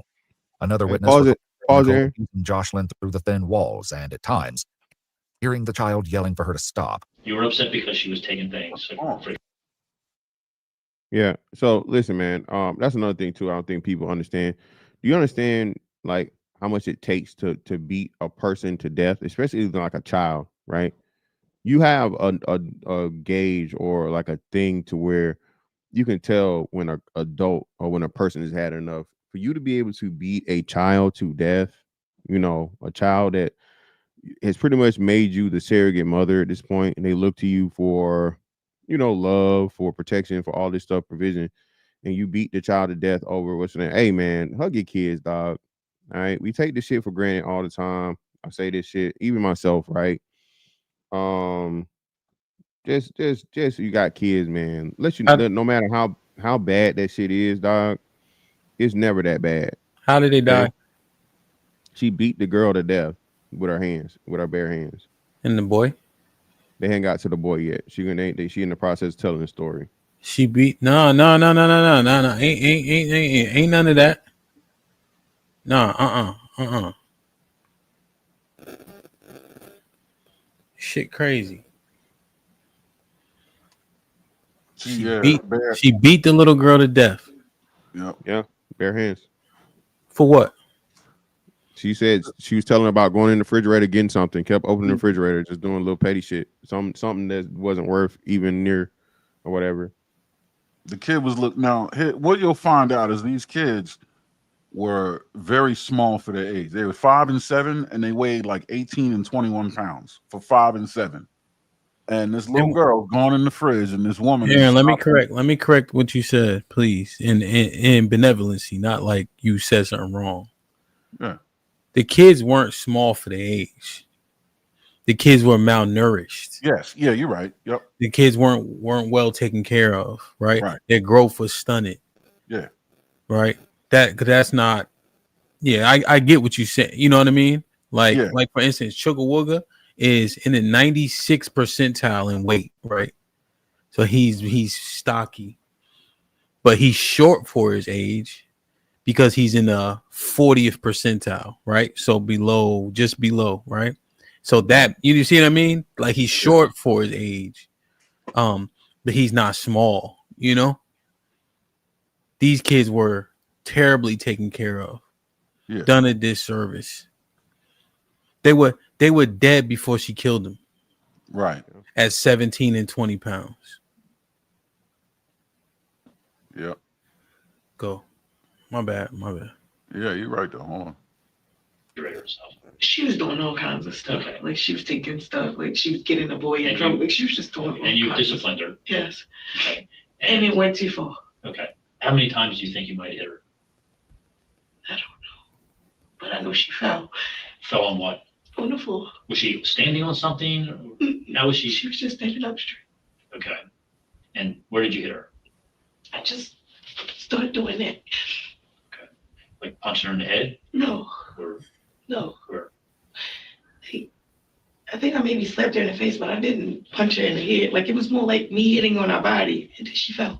How did she fall? Backwards, forward, sideways? Look at this shit right here, right? Exactly. She says she makes her face like, no, of course I didn't punch her in the face. Did you see it? Yeah. To justify to make it better. I just punched her in the body. And HAMP, this goes to show you how stupid people are. People don't understand how easy it is. Remember the boy on the field, blunt force trauma? That's an adult. That's a grown ass man. So a child, man, shout out everybody that's ever had CPR training. You don't even perform CPR the same on small children that you do adults, because you don't use two hands. You'll break. You'll break their ribs. Yeah, just break the ribs. You'll crush all the shit, right? Yeah. So yeah, so I don't know, man. Gonna get to that here. Yeah. No, what you're saying is facts, but it's about to come up. Real shit. They've even, because you have to compress so hard, right? And like last time I did CPR when I was coaching, they took the breaths out because the chest compression, if you're not cracking ribs, you're doing it wrong. Wrong, right. It's 1 to 30 now. It used to be 2 rescue breaths and what's the name, but now it's like 1 to 30. And you keep rhythm and you keep going a lot. Shout out, man. Again, bro, Man, just go, man. This shit's depressing. Yeah, it was that she fell. She hit her head? Okay. Do you remember where on the head? No. Did she hit her head on something other than the floor? No, but the floor was extremely hard. The floor was extremely hard? No, this shit right here, right? Because people so stupid, man. Niggas, you need to understand, right? They talking about body punches, like you act like you're doing somebody a favor. Yo, people can't recover from liver shots. Yeah. Like I wish y'all would get in the ring, all you tough to everybody. A liver shot will put somebody, they cannot recover. That liver shot linger with you. And your liver sorry, go ahead. Even better. You crack that motherfucking rib or you hit that floating rib. The floating rib? Telling you. Shots. Done. But your liver goes from the right side of your, let's say where your abdomen is on the right side, damn near to the middle of your chest, right? Big as shit, yeah. It's like a lung coming from the bottom, yeah. Yeah, exactly. Yeah, that's a good way to put it. And when you hit it, you take a seat and shit yourself. You can't, like you said, it's bad. And then the kidneys on either side, you hit the kidney, all of it's bad, man. The thing about boxing that people don't know, a kidney shot is actually illegal. Illegal, right. Because you can't hit people in the back. Yeah, exactly. Go ahead. What did you, when she went to the floor, was she crying or was she quiet? She was Quiet. And what did you do after that? I tried. He got just tried to bump her chest. Like I was bumping on her chest really, really hard. Like I thought maybe she was like, I don't know, like I'm just trying, like I was just bumping on her chest. Like I was just trying to get her back. Like I was just... Okay. And then what did you do next? I laid in the bed. You laid her in the bed and laid next to her. Where was the boy at this time? Sleeping in the other bed. Okay. Where? I stayed in that room with her. When do you think that was? I told you, maybe last year. And then Speak it up, what Aaron. did you do with her body after that? Yeah, go to The 1-5. one was still alive. No, I'm saying go to 1. Stop. Despite this, what? Go to 1.5, 1.5 speed. Oh, I got it. Yeah, on the cog. She talking slow, so. Nicole continued texting Deshelle as though Jocelyn was still alive. In April of 2021, Deshelle even thanked Nicole, writing, "Thank you for taking care of them so well." Nicole admits she continued traveling from hotel to hotel, carrying the young girl in the suitcase, eventually storing her in the trunk of the car. Jocelyn's body arrived at the medical examiner's office still wrapped in a comforter that contained a cigarette butt. Numerous bruises were found on her body, but an exact cause of death could not be determined due to the advanced stage of decomposition. Still, investigators ruled her death a homicide, citing evidence of physical abuse and neglect. With Jocelyn's fate uncovered, investigators turned to what happened to her nephew, 5-year-old Larry, whom Nicole refers to by the name Stink. So help me explain the other child. What happened? So he was still with you when the girl's now in the suitcase in the car. So, he didn't even want to go anywhere else. Like that's why they said he talked to my family. My family don't know me. Like you can ask all my friends. Like as much as I tried to push him off, or I wanted to drive him off, and I knew I needed to drive him off, he just wanted to be with me. So what led to the next incident with the other child? I don't know. Like I honestly don't know, because it was like 1 minute we was playing, and then 1 minute it was just like we were playing. Like we was playing. I think something hit him in the leg. Yeah, but that wouldn't cause him to die. Well, why would he die though? I thought it was like a main artery or something. Okay, well explain that to me. Yeah, what happened? I don't know, but then I know I saw him bleeding in his leg. Where at on his leg? I don't mean right here somewhere. The inside of his left thigh? Yeah, but I did like. Was the blood dripping? Was it? Only way that I noticed it. And honestly, I didn't even notice it until I started trying to pause it, right? So the main artery is in your right thigh, right? Either or. Well, the femoral arteries in both of your inner upper thigh. Inside of the femoral both artery. sides. Both sides. Yeah, both sides. Go ahead. Stick. And then when I started looking at his clothes, they was bloody. The detective offers Nicole a cigarette and allows her to smoke in the interrogation room as she continues her story. What caused the boy's injury with the blood in his thigh? I can't remember what exactly he was playing with, and I think I yelled. I think I swung on him for playing with it, but I can't remember what. Is there a chance you hit him afterwards? And I didn't see the thing. okay. I told you you swung on. Yeah, because he was playing with something. I didn't see the thing I told you I didn't see the thing that was in his leg until it was like, it was just like. And what was it? I never even looked at it. I never even took his pants off. I just seen the blood. And I yelled at him like, well, I didn't yell at him when I seen the blood. I yelled at him like, I don't even remember what it was. Larry's body arrived at the medical examiner's office still wearing Paw Patrol pajamas. His body was also covered in bruises, and while superficial wounds were found on his legs, they showed no signs of deep bleeding. However, internal bleeding was noted around both his knee and elbow, suggesting trauma before death. Like his sister, Larry's advanced state of decomposition made it impossible to determine an exact cause of death. Although she claims not to know exactly what caused his injury, she clearly remembers what happened next. He was just like getting drowsy, like just get drowsy. Like the last thing he said. So the last thing he said? He said, can you lay me down? What's that? He said, can I lay him down? Can you lay him down? Yes, because he was sitting up in the chair. He said, can you lay me down? And I said, yeah, let me. And I went to smoke, and I turned back around, and it was like, stay. Hey, when I answered me. Where did you lay him down at? On the backseat of the car. Okay. With the baby. This was about 2 months ago? Or was it more? This month is what? Well, it's the very end of July. I think May. Okay. About 2 months ago. Sitting there for months and months and months and months and months. In June of 2021, Nicole sent a video to her friend showing the black and yellow tote in the back of her car and spoke about getting odor absorber. According to Nicole, the child would have already been deceased at this time and would soon join his sister in the trunk of the car. Investigators later discovered that neither child had ever seen a doctor in Maryland, had never been enrolled in school, and neither had been reported missing. One additional detail raised further concern. Both children appeared unusually small for their ages. They said it's got to be a 3 or 4 year old kid. Me and The mom. girl was, according to your timeline, about 6 years old when this happened, Yes. and she only weighed 18 pounds. You think that's after all of this? Because they were not tiny. Like you see them in the pictures that y'all printed out are the pictures that I took. And then the boy was only 21 pounds. I don't see how, because they ate all the time. They ate So everything. Like, maybe, I mean, is that maybe a contributing factor here? no, I Like, didn't. If some kind of trauma happened, would it be made worse? Yeah, I didn't starve them though. I didn't starve them. According to doctors, however, it would have taken several months of malnourishment for the children to attain their low weights. The investigation concluded that both minor children lost their lives due to the neglect and abuse inflicted on them by their Aunt Nicole. I just can't believe they came up here and made it seem like I was some type of bad person. Like I was some type of trouble person. Like, yes, I've been depressed all my life because of one of them mama. But I can't believe that she really came up here and made it seem like I was a bad person. 1 month after her arrest, Nicole's mother emailed Baltimore public officials, pleading with them to intervene and protect her remaining grandchild. The email additionally criticized social workers and Deschelle for not safeguarding the children. Multiple news outlets reported that Deschelle created a GoFundMe campaign to raise funds for their burial, and rumors later circulated that she may have launched as many as 4 separate fundraisers, though all have since been deleted.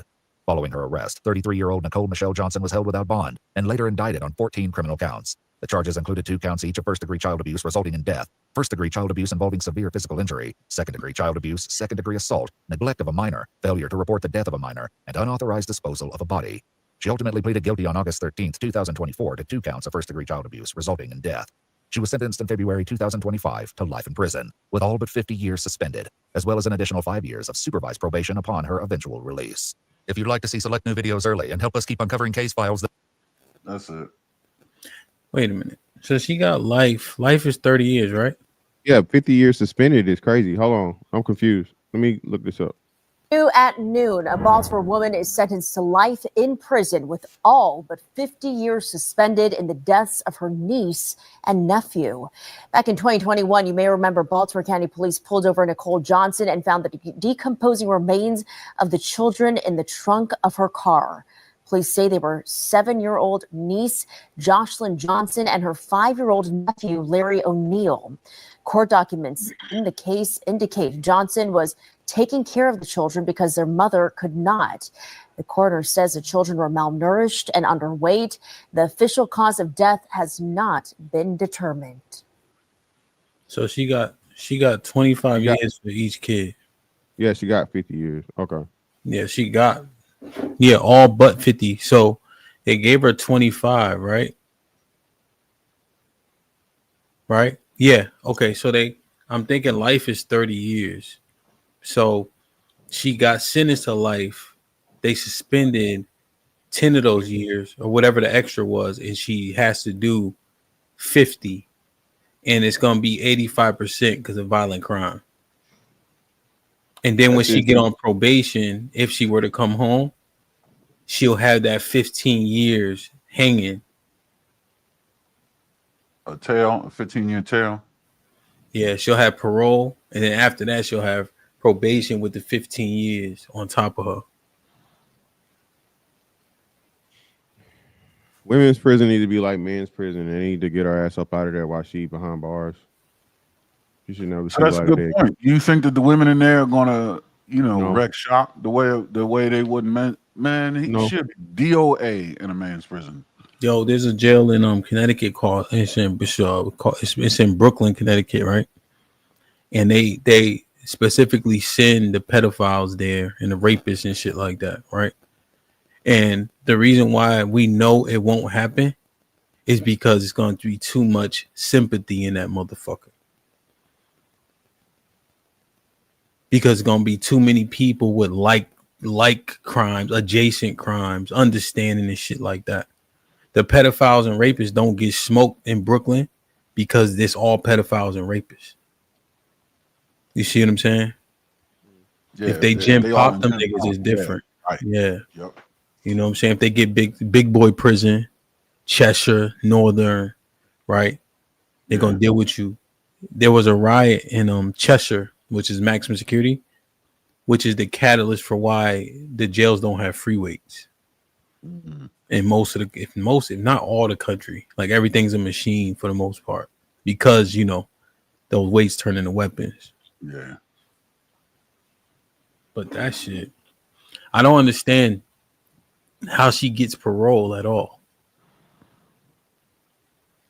Again, the gender shit, man. Women get, I think, on average, 30% less time for crime for the same crimes as a man, right? So even in that's why I say all this stuff. Women in America have no idea. You take your ass overseas, bro, right? The further east you go, right, especially the Middle East, listen, you have little to no rights. You hear the story about the remember the black lady that moved to Russia? They whooped her. They whooped up on her. Yeah. She was like, you know what I mean? Fuck America and all this shit. America's so racist. Bro, racism is is worldwide. Okay? All right. And it ain't just white people either. Indians don't like your ass. Sanjeet and Patel, they look like niggas, but they hate niggas. All right? Mr. Chang and them, Mr. Chang and Mr. Lee, you take your ass over there, you want to. Bro, people have no idea, man. You literally gotta go around the world and see this shit. HAMP, and I'm pretty sure Aaron probably got some stories too. Right. The Navy's like the only one in Marines, right? To where you get to see a lot more shit, right? I guess, but it's for a shorter period of time and it's just there. Bro, you pull into some of these ports, right? Bro, all they know is like Americans and for black is like African. I seen this. We got the Italy, right? And hey, I'm the original nigga, right? I got them features, but when I open my mouth, they whole demeanor changes. The Africans over there are usually, they poor, they work, they like try to get people to come to restaurants and so on and so forth. They treat them like shit, talk to them like shit, everything, right? But Americans though, it's totally different, and they have to, quickly adjust once they understand, because you're not go, it's problems, right? And you're not gonna take the shit because like motherfucker, who the fuck you think this is, and this shit go left real quick. But the Africans pretty much accept their role in society as being second-class citizens. Sure. So, a lot of these people, man, you get out. This is why another reason, man, get out in the world and move around and see how these people really look at you and think of you. And a lot of times too, it ain't just because you may be black or whatever. It may be because you fucking American. So it's like a double whammy that you playing with a lot of the time. Matt was good. Perfect. This is my brother Matt in the building. Been a member for 19 months. You know what's good. What up, buzzing, bird flip a dozen. Holla at your boy, you thought your cousin was. This is my brother he knows in the building who renewed that membership. Appreciate you, my brother. Matt P with the $5 says, a girl in my class threw away her baby in the 10th grade and life still went on. This is more common than I knew. Shaking my head. Fantastic was right. We sick. Hampton was popping with the $5 says 2 unalive children, and these women still got treated with kid gloves. Crazy world we live in. Aaron with the $2 says, I need my sister to hit the link today. Like, share, subscribe, tell a friend to tell a friend. Hit that like button right now if you can. Help the channel the most. The thing about the kid-centric thing is because of the allocation, right? Most kids are allocated to their moms. Now, Mr. Fantastic, this is one thing I was like thinking about, because I was looking at different clips when Aaron first brought this, and it was a clip with Flora was on the thing talking about the inherent violence of men, you know, and it was about the overrepresentation in violent crime in 187 specifically, right? Like we commit 32% of the murders or something like that, right? Pursuant Black to the specifically or just men? Black specifically, but I think men commit like 60 or 70. 60, yeah, 60, at least 60, yeah. Yeah. So what was presented was interesting. Your retort was, because we're a smaller ratio, it's easier to implicate a larger percentage. So if it's only 10 black men in the whole world, right, and 5 do crime, that means 50% of black men do crime. But if it's 1,000 black men and 5 do crime, now the percentage is incrementally smaller, right? Yeah. That was a retort to when it was said that black men overrepresent there. But because it's not a lot of us in comparison to our counterparts, it's easier for us to get a higher percentage more quickly, right? Yeah. So that was used to refute the fact that we are inherently violent or more violent, whatever the case is. So I look at that, right? And now I take that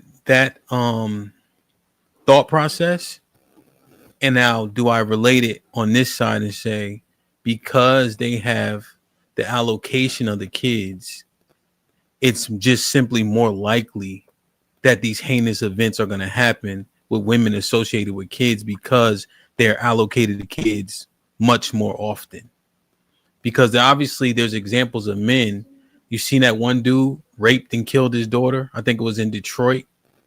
No. He got out of jail for doing some pedophilia shit, came home, raped and killed his girlfriend's daughter.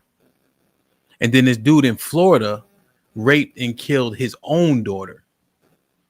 Black dude. These are 2 black dudes I'm talking about. Mm-hmm. The one black dude killed his daughter's son, left him in the house, remember?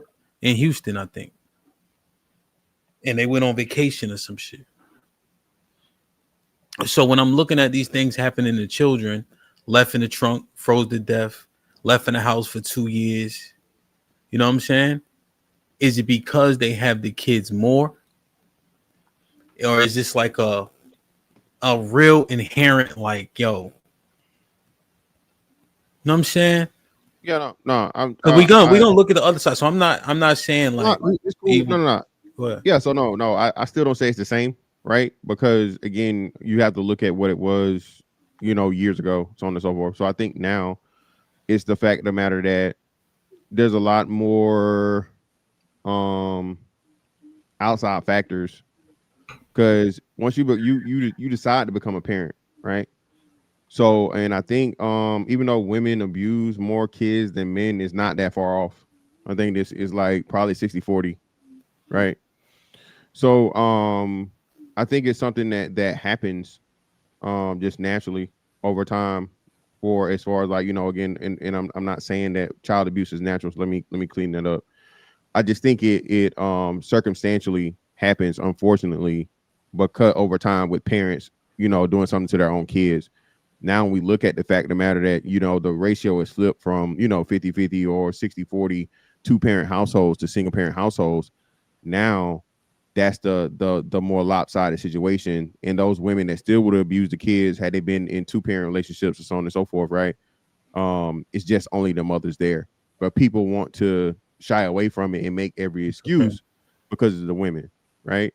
So when it's the women that's doing stuff, oh well, the dad would have been there, it wouldn't have happened. Well, no. If she abuses her kids without the dad there, she would probably still abuse the kids with the dad there. The dad would just probably hopefully be there to be able to intervene and stop it. You know what I'm saying? If he wasn't of the same mindset. But no, these bitches just ain't piece of shit bitches, right? That are the worst of the worst of the worst, because not only you harming children, you're harming your own children, right? And you deserve the worst. Point blank period. Do you think that we got spankings or whoopings and our parents are mad at us At when times, they did yes, it? for sure, but it was still a lot of love. I would say we were the last generation of corporal punishment, right? Because I'm pretty sure with you, even you, Hamp, it was allowed to be paddling like we was in elementary school, right? Yeah, when we was real, like probably us Yeah. probably stopped at first, second grade, probably. Yeah, it's not so for us, and I'm pretty sure this is a more southern thing probably than northern, but for us through the South, bro, paddlings were allowed up until I was in like middle school, right? And that would have been like late 90s, like 98, like 97, 98 time frame. Definitely 96, so probably 96 or 98 is probably last year, right? Put one in the chat if you guys had paddlings allowed in middle school too, if no, right? I mean up to middle school or just in general. So it was literally allowed in the school system. Now you couldn't dream of that shit. So corporal punishment within itself, right, was a necessity that we moved away from, and all this soft parenting, helicopter parenting, all this gentle bullshit, bro, is coming out negative because now, because you don't, if you get a whooping, let's say on Monday, right, you're gonna chill the fuck out usually till maybe, Wednesday or Thursday, right? Now you never get no whooping, right? You wilding. And then the parent is just trying to, Timmy, stop. Julie, stop. Stop it now. Stop it. And parents don't understand that you're building up anger and a frustration in yourself because you have to keep talking to this child. And you know what I'm saying? And then when you finally do something to them, if you react out of frustration and physically, now it's just out of control. Versus, hey, I may be mad at the moment, but I'm thinking your ass is a little motherfucking, 5 to 10 motherfucking hits with his belt, and we gonna go on about our way. You gonna sit your ass down, and you gonna understand, right? So I think it's more so that than anything else. Right. Yeah, no, I was just thinking, and I just want to get your 2 cents. I just don't want to forget. I was thinking, like, if I got a whooping or a spanking, right, or just aside from my anecdotal, if we spanking kids when we angry, that ain't it. And I'm thinking that most times we got spanking is because the parent was angry, the parent was upset. So I'm not against spankings, but the parent can't be mad while doing it, right? It should be a lesson, not out of frustration.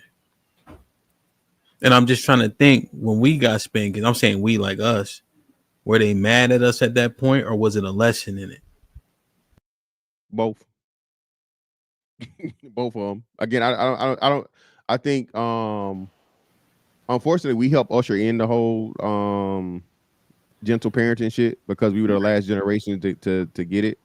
And then you had the influx of mental health and psychology and all this and therapy and stuff, right? And all this, whatever, and all, physical abuse is abuse. There is no, these hard stances on corporal punishment and how there is no positive outcomes to it, right? So being that we helped usher that shit in, and we were the last people that experienced it, I think a lot of people, because the parents before us had none of this knowledge, they just, did what was did to them, right? And a lot of times that was out of anger and frustration and no knowledge whatsoever of, hey, you shouldn't be touching your kids when you're mad, right? And like I said, you learn better, you do better. But some people, because it was so traumatic to them, right? And it's a much easier thing to just completely get rid of it, to get a suggestion where you don't hit your kid at all.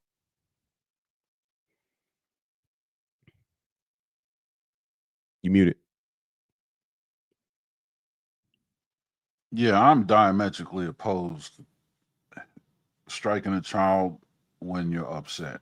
There's no way you can meter the punishment properly. The punishment, if you're gonna use corporal punishment, the punishment must precisely fit the crime. If you're upset, you cannot possibly meter that properly. Furthermore, I think resorting to corporal punishment starts to delve into the realm of hypocrisy. Because that pretty much suggests that we're leading by example to say it's okay to resort to violence in response to when we feel like we've been done wrong, right? If your child went out and did that to someone else, someone did some, knocked something off their desk, or they did something that wasn't right, or, against their rules or whatever, and they got to whooping their ass, and you said, no, don't do that. Don't put your hands on them, right? Well, isn't that what you do to me? Now, it's different if someone puts their hands on you or like tries to steal from you. I'm not talking about that. I'm just talking about simple, goofy shit the kids do. You know what I mean? The parents normally would just make a correction. You know what I mean? You lie to me or something, right? If we could put our hands on the kids, but the kids can't put their hands on other kids, what message are you sending? I think it's a lazy and it lacks creativity. Now, I'm not saying that kids should be completely exempt from corporal punishment, right? There's a time and place for that. But I think we're too quick to enact, to those measures, those punitive measures. And when we do, emotions involved. I think it's hypocritical. I think it's lazy. I think it lacks creativity. And I think it's dangerous.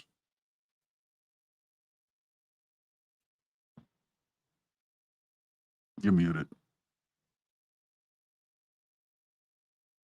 That actually leads to the next video. Actually, can you pull that one? Like, share, subscribe, tell a friend to tell a friend. Hit that like button right now if you can. That helps the channel the most. I got the Carl Young shit for later. What I was looking for. Okay, but the other, the YouTuber. Yeah, for sure. Cause I'm just looking at it, man. I'm talking about evil, chaos. We talking about inherent violence, right? The next step. And I wonder if what do you guys think? Are men inherently violent? Yeah, men have the inherent capability of being violent. Yeah.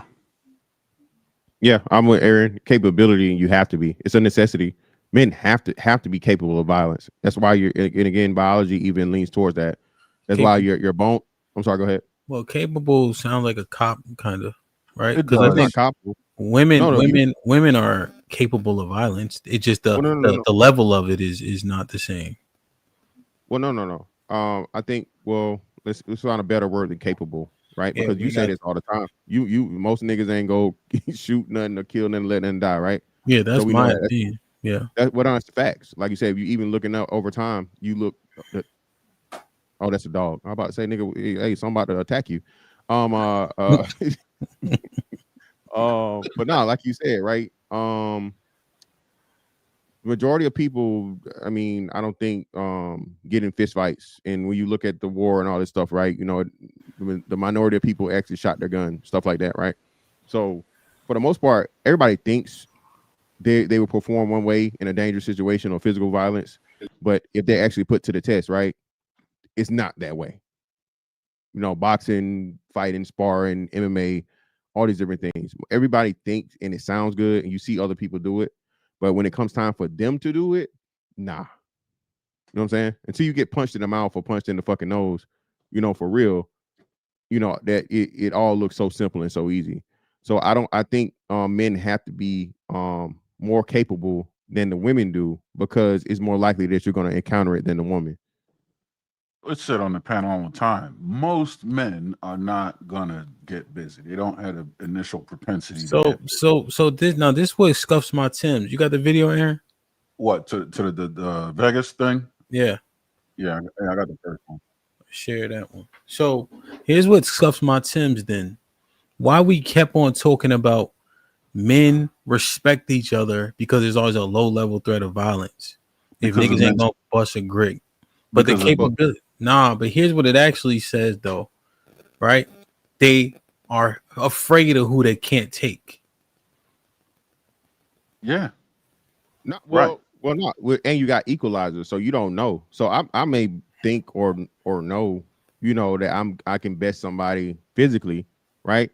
But you got weapons now, right? So you know what I'm saying, and more likely than not. Go ahead. Well, no, even beyond that, though. I mean, I agree with what you're saying, but I think that's secondary to what Hamp just said. I think that's exactly correct. They're afraid of who they can't take. The question is, how can you know for sure who you can take and who you can't, right? It's better to err on the side of caution. It's the low-level threat of violence, right? Not the low-level understanding that violence is coming. It's the potential threat for it. Whereas with women, it doesn't matter if they get violent or not. There's very little threat. With a man, you don't know if this is the right guy. Yeah, I think we just stumbled upon the better answer though. I think it's fear of the outcome, right? It's not even the violence more so because hey, most people done, you know, I mean, I think you had some type of physical encounter with a man, football, basketball, whatever, you know, wrestling, something, right? But when it's actually violent and there's an issue and a problem, hey, you may not walk away from this shit, right? Or you might go to jail. You know what I'm saying? So it might cost you your life or limb, or you know what I'm saying, or your freedom, right? So I think people are more concerned with the outcome of it being the interaction than the actual, you know, encounter itself, because it's consequences and repercussions. So Aaron, do me a favor. Click on that link I sent in the private chat. All right. Yeah, I'm just trying to figure it out because. Share that. Yeah, share that one. Because we're looking at the inherent evil, inherent violence, and there was a follow-up question, Aaron, that you had. I'll look it up in a second. But the detriment in which these two potential factors impact the communities.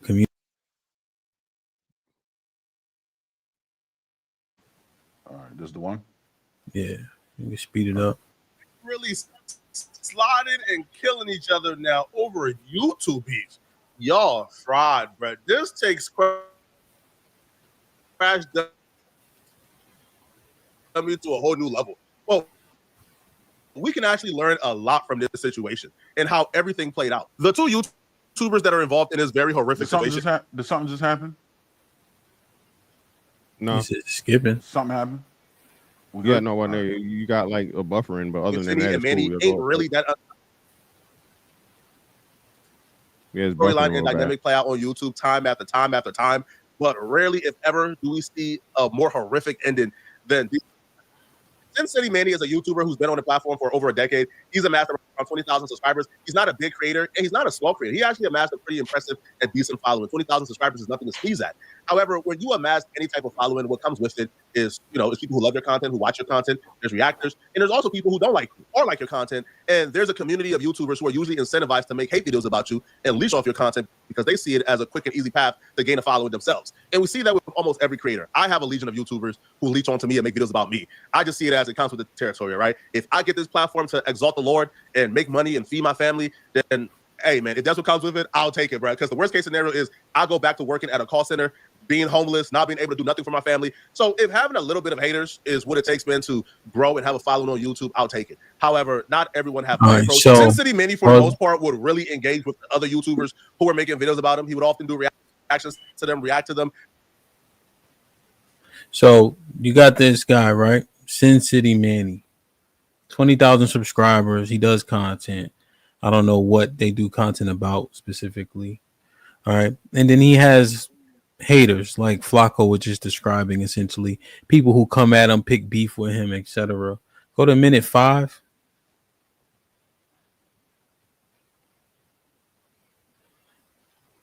So this the dude right here who he got the back and forth beef with, right? And he basically makes content about faced with that reality that, yo, you only have 20,000 subscribers. Your hate train is just too large and too great right now at this stage for you to ever succeed. Finney was Manny's biggest adversary from Manny's perspective to making it big one day, because Finney was very open that he had no plan on stopping. As a matter of fact, he put Manny's name in his title, hoping that when people search up Sin City Manny, they would discover his channel so they can see all the hate that he has said about Manny. So Finney was really content. He was in a great position. If Manny ever grows, well, his channel will grow too, because he's a Manny hate channel. And hey, if Manny don't grow, then mission successful. Hey, real quick. Hey, when you don't want to tell your name, but when you go click Sin City Family, guess who's gonna come up? Shout out to the algorithms. Shout out to the algorithms. Shout out to me putting your name in the title so this would happen. That was the goal, man. It was to get big enough. When they type your name in, Big Smile Finney come up, and I'll be smiling hard, man. And then they go click it like, hey, what's this dude smiling so hard about? Then they come in and they hear me say, man, he's a punk. If you go to Finney's channel, you would see like almost every video was about Sin City Manny, man. Every one. Like 5-hour and 6-hour live streams, man, of people just ragdolling this dude Sin City Manny, man, going at him, exposing him, talking about his wife, his family, him.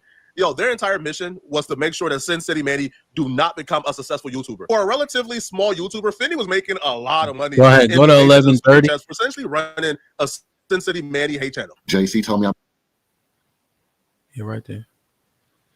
That fat boy over in Arizona. Somebody got checked on. Send me the picture. I want to see that. Somebody got to do it.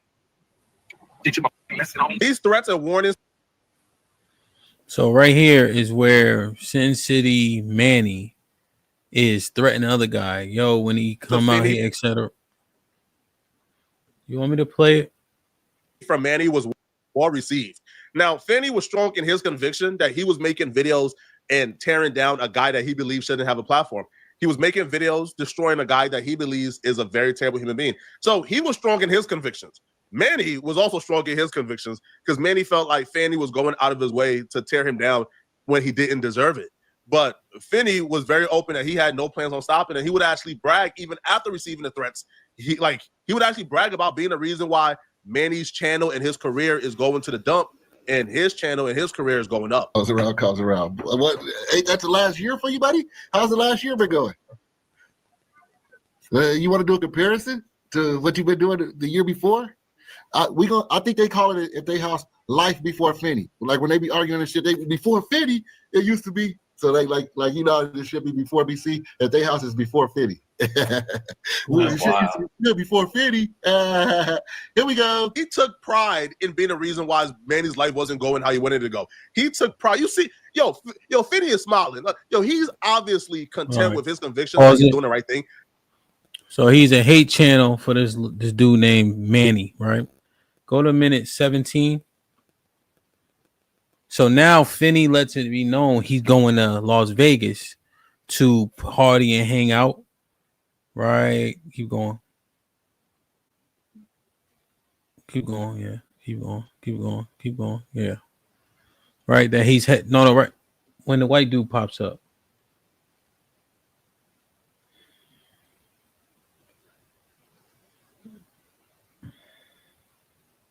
Gun. You know what?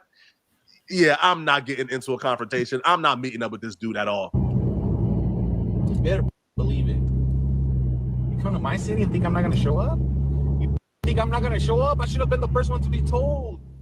Right? Somebody should have sent me my invite. Mr. Marcus. That's right.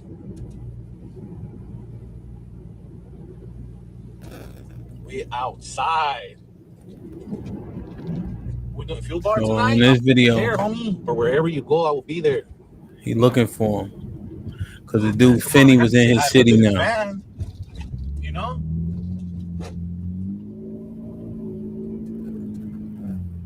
He been taunting them for years. Just watching how far Finney videos have driven this man off the edge is one of the reasons why I don't really do the follow content, right? Like I'll make a video or two or maybe three about somebody, but I really don't. Pause it. What is? So the dude creates a hate channel on the dude Manny, right? Trying to stop his flow, trying to stop his money, stop his shine, hating on him, and they don't even give you derivative of why, right? They don't even tell you how. They're not from the same city or nothing, you know, but they may do similar content, whatever the case is. And so he found a way to make money and eat off this dude, right? I think the dude Manny had 20,000 subscribers. The other dude was like, 5 or 6, whatever the case is, and building his clout and fame off of him. So now Finney putting it up and posting it. He's streaming from Las Vegas. And as you saw, Manny was in the car trying to see where he was at. He said he went to this many different hotels, this many casinos, and he couldn't find him. And then they actually end up running into each other. Go ahead. But Finney seen Manny and he laughed a little bit. And then the confrontation happened.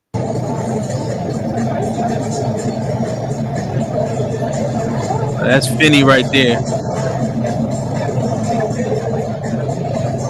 Finney still thinks it's a joke because Manny is this super tiny guy super angry. Finney is this laid back guy who's pretty tall.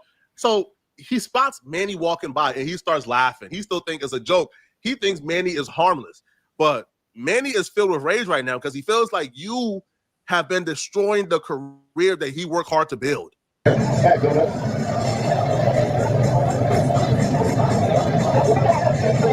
So Finney books it because Manny spotted Finney's wife. So when he spots Finney's wife, he realizes Finney is somewhere here. So then he spots Finney. So then he pulls out his gun and tries to circle back to get Finney. Now, Finney and his wife is probably thinking, Manny isn't going to hurt the wife. He wants Finney. So the wife gets in front of Manny to prevent him from getting to Finney. Finney sees that and he tries to book it. He gets out the frame. Manny then spots Finney and begins to shoot. At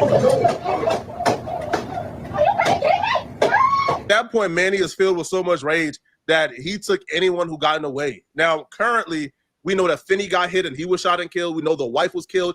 And we know another bystander was hit. Now, that person's condition is currently unknown. There's rumors that person passed away. I haven't heard any official claims yet. But currently, we know for sure that Finney and his wife, they both passed away. And we literally witnessed their last moment in 4K. All over YouTube beef. All over, quite possibly dreams of becoming a big YouTuber that was probably never going to materialize. These dudes were a part of a niche community on YouTube, essentially centered around one dude who people thought was silly, and they made videos about. They maybe clowning him, talking about his wife, and he just couldn't take it. He broke. He snapped. Now, one, Manny is a piece of like he's a bro. He's a terrible human being. Manny should burn in hell. Go ahead, you can pause. Right? It. I don't care what the. So that story, man, literally words beefing, and this sounds crazy, right? But back in 2011, I think 2012, when the Concords came out, niggas was getting smoked for them shits. Concords is the white and black 11s, high top, right? Mr. Fantastic? Yeah. Niggas getting their boots had them on yesterday. Yeah. You know what I'm saying? Right? I definitely been in a bang out saying niggas stepped on my sneakers and shit like that. You know? Your words matter, right? Essentially. But is this in men for real, for real? Is this the inherent nature in terms of the impact? How does men responding like this impact the people, places, things, and communities around us? And if we disproportionately represent in violent crimes, from murder to robbery and all that, what is the destructive nature? What does it bring? Is it true? What is a bigger issue? I think it's a foolish. That was a perfect word you used earlier. I think it's a foolish attempt to preserve whatever it is that's trying to be preserved. I mean, I understand that there's a motive or a reason behind a lot of this violence. Preserving one's livelihood, protecting one's wares, assets, or whatever. But it's just a foolish, simple-minded valuation of these things versus the frailty of life. You know what I mean? I think it's just a piss poor job at appraising whatever it is that you're trying to protect or gain. If you're willing to go that far to protect and gain it. Yeah. I think it's a part of biology and sociology and just human condition and frustration, right? So this wasn't just random. This was asked for. Yeah. Right. This was years and years of agitation and I ain't gonna say bullying, but antagonizing. Pretty much, yeah, antagonizing, right? Appreciate you, Aaron. Right. So and every person has their limit, man. And once you keep poking that bear, it's cool on the third poke, pause, right? But once you make it to 10, you can't be like, well, hey, I poked him 3 times and he didn't do anything. All right. And I think it's a lot of things where men play with other motherfuckers, man. You never know how far a motherfucker will go. You know what I'm saying? You're literally gambling with your life when you're putting your bets on the reaction of somebody else's to your disrespect or your whatever. Okay. So that's the thing, right? This is what Aaron proposed. He said, men exact violence to be right and exact based on what seemingly arrogant, Aaron, and correct me if I'm wrong, logic. Yeah. Women will exact violence based on an emotional thing. Correct. But I obviously disagree. This idiot, this fool, right? He's a fucking nincompoop, right? It's now Miss Fantastic is right, but isn't it ignorant that he is right? Yes. So we talking shit, right? You got to answer for them words. I understand that, but doesn't mean it's not ignorant. Agreed. So if I shoot you to death, you and your wife, and we talking shit on the internet, is it justified? Or is he in a fucking asshole and should he do life in prison? At what point is the violence okay? Because our egos get involved.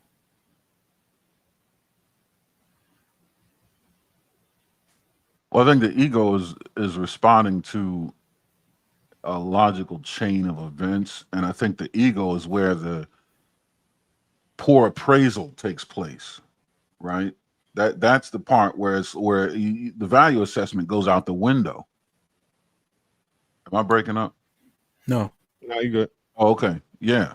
I mean, I think both of you are right, 100%. But there's an event that caused, you know what I mean, the action, and then the action was blown out of proportion. And it was ego that did it. But only thing that I heard that I need a reconciliation is, Mr. Fantastic, where you play stupid games, get stupid prizes. Is that your sentiment on that thing? Yeah. Play stupid games, win stupid prizes. I know, but then when we talk about the boys stabbing each other, that sentiment is rendered moot for that situation. Well, I think it's for that situation. It wasn't a play stupid game situation. So clearly antagonizing somebody and picking at them with words. Time. Yeah, I understand that, but over time versus an isolated incident is two different things, because that's always going to be perception or discretionary, right? We say this all the time, like, hey, you good got 37 meanings. You good? You good? You good? You feel me? So you good from a familiar person is a greeting. Okay. You good in a certain tone could either be a greeting or a challenge from a stranger. You feel me? And a lot of the times, things can get lost in the situation, right? You in a new area, you know somebody new or so on and so forth, and hey, what you doing? What you doing here? Where you from? Right? Motherfucker ask you that shit, you know, depending on where you from, that's a challenge. You know what I'm saying? If you're from other areas, it's just like, oh man, I'm from here. You know, you're not taking none of it. And it may be a challenge, but because you're not from that environment or from that area, that region, you're just, hey, yeah, I'm from Georgia. No, nigga, where you from? Well, I just told you. What do you mean? Like, you know, you can have that hat on. What the fuck you mean I can have this hat on? It's a fucking Georgia hat and I'm in fucking LA. Why can't I wear a Georgia hat in LA? And now you dodging bullets or punches or whatever. I don't know. It's weird territorialism. Shit. Yeah, that's what I'm saying. You know, it's individual instant situations are a whole lot different than a track record of disrespect and antagonization. That's what I'm saying. The unfortunate situation with Carmelo Anthony and Austin guy was something that HAMP, I'm pretty sure you've seen it, right? You coach boys in football, right? These are boys that know each other, but you know, somebody get the best of somebody in the play and so on and so forth, right? And they don't got no beef, they don't got no static, but somebody did something they felt was wrong, and right there in that moment, you wouldn't justify as a player games to win stupid prizes. That's just like, hey, boys in an intense challenge situation that happens on the daily, and we handle it, right? Now, if one goes too far and seriously harms the other or kills the other. You feel what I'm saying? So that's what I'm saying. An instantaneous thing, a situation is totally different from this situation to where this was definitely play stupid games, win stupid prizes, because you keep fucking with a motherfucker. You can't get mad once you motherfucker respond over time. And look at the details of this Vegas thing. That could be interpreted as an act of war or declaration of war or reason to declare war. He was continuously antagonizing this man by saying he's the cause of the demise of his success or the downfall, or whatever, right? This guy is seeing a reduction in his ability to produce, and this guy is making claims that he has something to do with that. What's that sound like other than war? Like, I was doing well, and now you've come and taken food off my plate. Let's get it cracking. That's what I say about the logical chain of events. Like there's a cause and effect that kind of triggers the man's, whether it's a survival instinct or protective instinct or territorial instinct. It's usually combat. But he murdered 2 people. Ill-appraised combat. Poorly appraised. Right? The value assessment is piss poor. I'm not justifying it. I'm just saying I understand that the flow of logic through the sequences of events. But yeah, there's a great deal of discernment that is missing. I just don't know how we can couple the lack of discernment,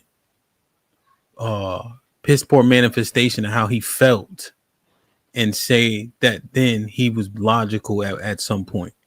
No, he wasn't logical. I'm saying there is a logical chain of events that led him to that, right? There's a sequence of events. There's a cause and effect. That's the logic. I'm not saying it's a logical thing that he did. Yeah, but Aaron, the end goal determines where the logic is absent, because the end result is so extreme and doesn't make sense.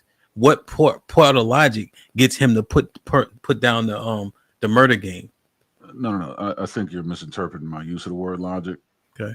Logic is just a series of connected events, or just cause and effect. Like I said, the appraisal of what the effect is supposed to be, or your reaction to the effect, that's up to the individual. But it's not like he just didn't like the way this guy looked. He was no threat. You know what I mean? He just looked at him and said, "This is a ugly motherfucker," or you know what I mean? And then pops him. It's not. Or he reminds me of my father, who used to kick my ass, and he pops. Like, there's an emotional response that has zero logic. Like, there was something that led him to this place of poor judgment. No, I understand you're saying that there's a chain of events in which you can pinpoint, okay, this happened, this happened, this happened, this happened. So it's linear in terms of the chain, but it's bullshit though. Yeah. This ending to what they was teasing him or talking about makes no sense. I can't even see it as man shit unless men act like this when we feel away, because you know what this was? Emotion. So this is the thing. When we talking about, we always have a low level threat of violence. Why? With the most emotional niggas? Is that why? The most emotional men have an overt reaction to words, phrases, arguments. This is true, but I don't think that's the absolute. I think there's a low level threat of violence with men that are not emotional. I mean, there's certain things you cannot do to me, and I'm not a very emotional person, because there's a serious threat of violence that will befall you. Yeah, no, 100%. Me too. I'm talking about when I'm seeing people react to stuff like this emotionally and pull the banger, right? It's both. Huh? It's both. What you're saying, the low level threat of violence is both the threat of emotion leading to violence, or the threat of your poor judgment, right? Facing the wrong motherfucker being the source of violence. They both are the threat. So where are we at, man? So do you think the inherent nature of either is justified, or do you think we need to throw both of it out? The inherent nature of Men being violent.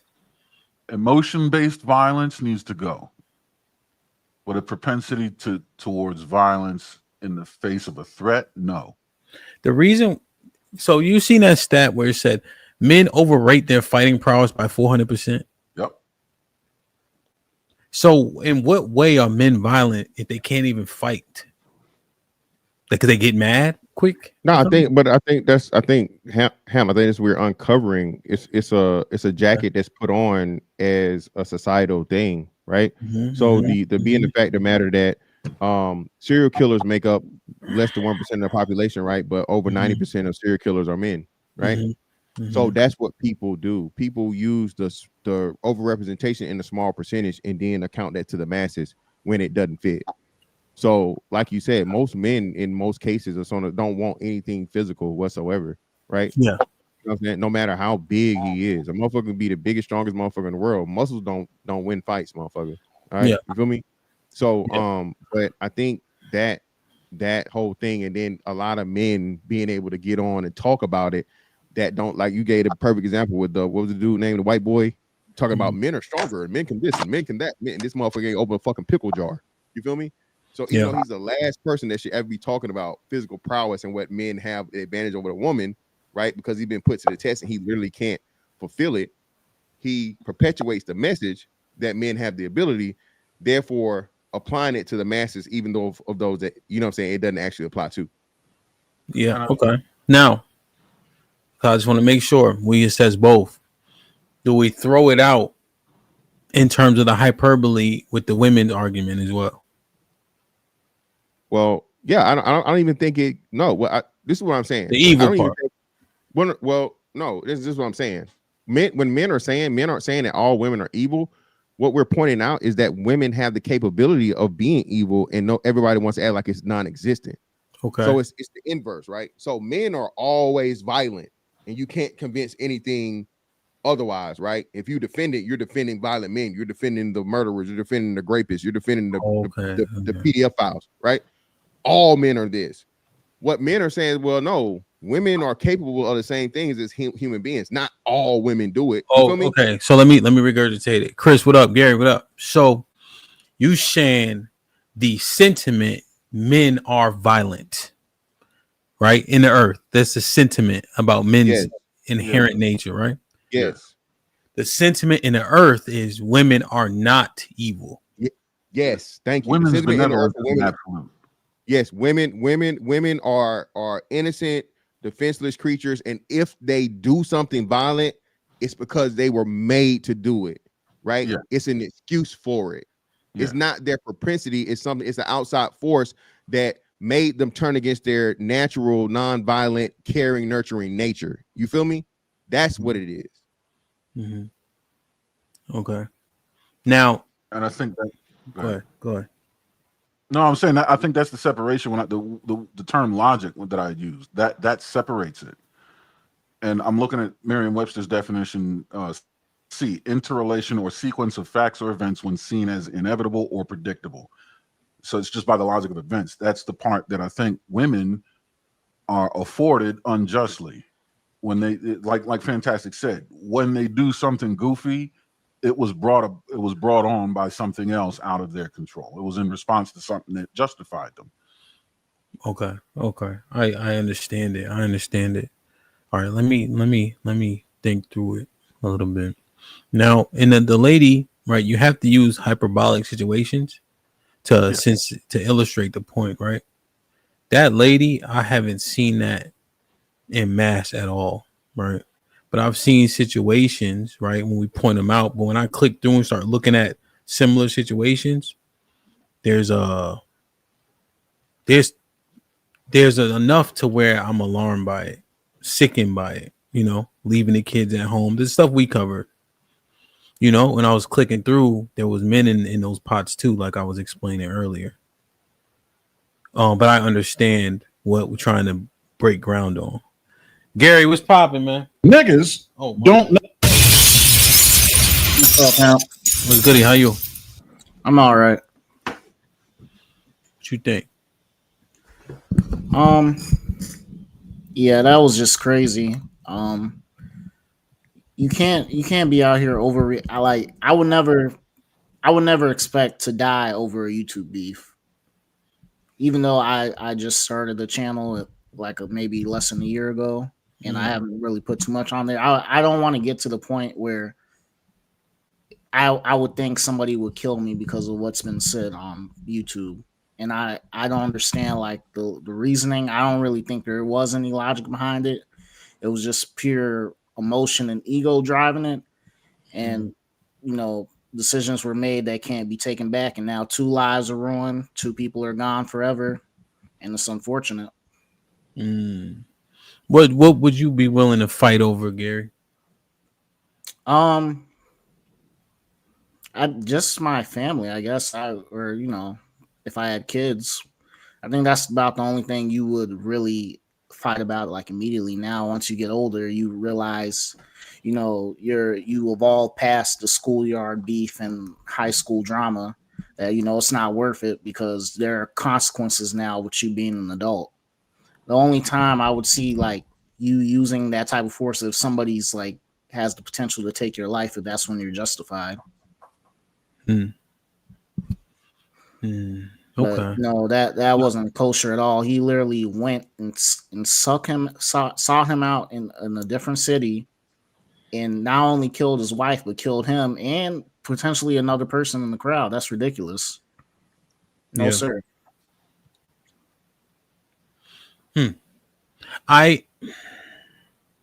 It makes so. Here's the thing, right? When we are discussing the men's violence, is it more justifiable? Because it sounds like it a little bit. Like when men exact violence, it sounds a little bit more like we can justify it. Like it's okay. Is it okay for men to be violent?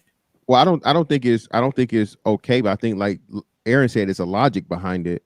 For the most part, an offense occurred and there's a response to the offense. Yes. Now it could be too far, but for the most part, no man is just randomly, jumping on people. Like Gary said, as adults, that's too big of a risk, right?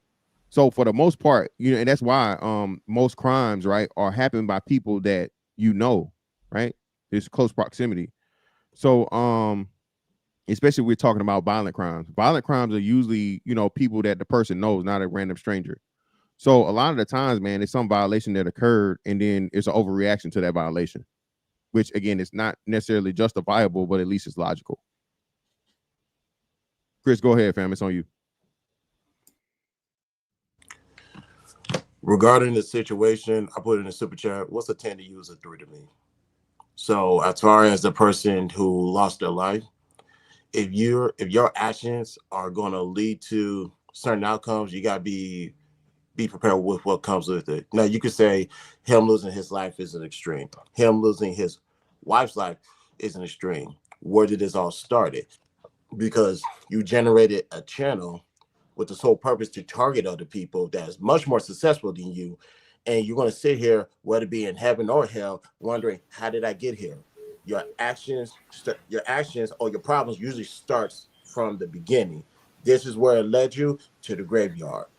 And you could say, we're on the internet. This is just internet shit. The internet can't protect you anymore. I could turn this off. Let's say if I have an issue with him, I could turn this off, go pay whoever I need to pay to find out where he lived, and go handle that situation. If it was ever to come to that, because the internet cannot protect you at all. So internet and real life blends together because they go hand in hand. What if you don't want to find yourself in certain situations? You have to think about, it starts right now. Where can this possibly lead me to? I'm pretty sure the guy didn't think he would ever walk around breathing out of his forehead as his last moments in life. He wasn't thinking that. But look where he's at. Look where his wife at. The guy that pulled the trigger, he's still alive, albeit probably going to do life in jail. But me personally, he was prepared for that outcome. Otherwise, he wouldn't have done it. So as far as homeboy losing his life, hey, sorry to be the bad guy, but he earned it. This is what he asked for. Damn. Sorry. You know what it is? You have. We see the. What'd you say, Gary?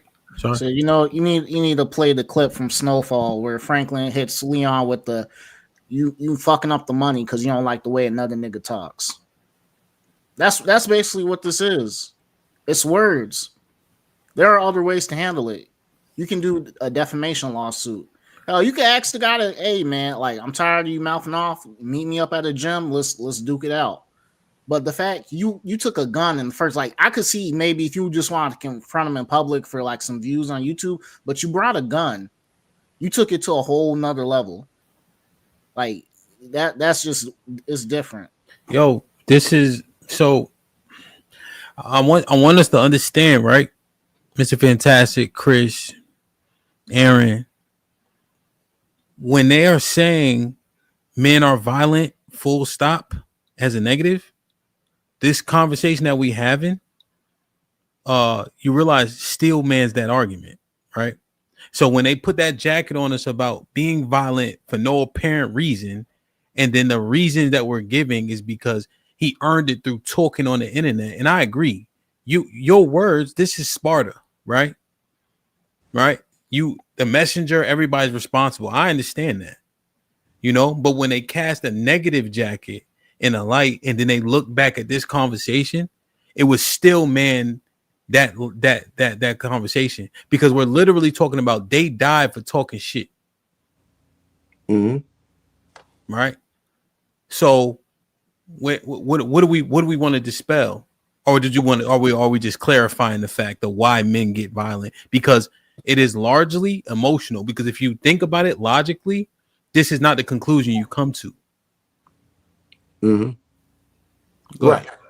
So with the acts of men being violent, although I just think that's just a human trait, but let's go with the narrative. Okay. If men are being violent, I will much rather be inherently violent than inherently evil. Violence is just a tool. I can use it for whatever I need to use it for. Ladies, if somebody's coming at you with a knife, the last thing you want me to be is not violent. That's the last thing you want me to be. That's true. That's true. So give me violent all day, every day. Like I said, it's a human trait. Everybody's violent. But if man is violent, I will much rather be violent than evil, because that's something that has been internalized and it's going to take a while to get rid of. Violent is a tool. How you use it is up to you. Okay. No, I understand. I catch your drift.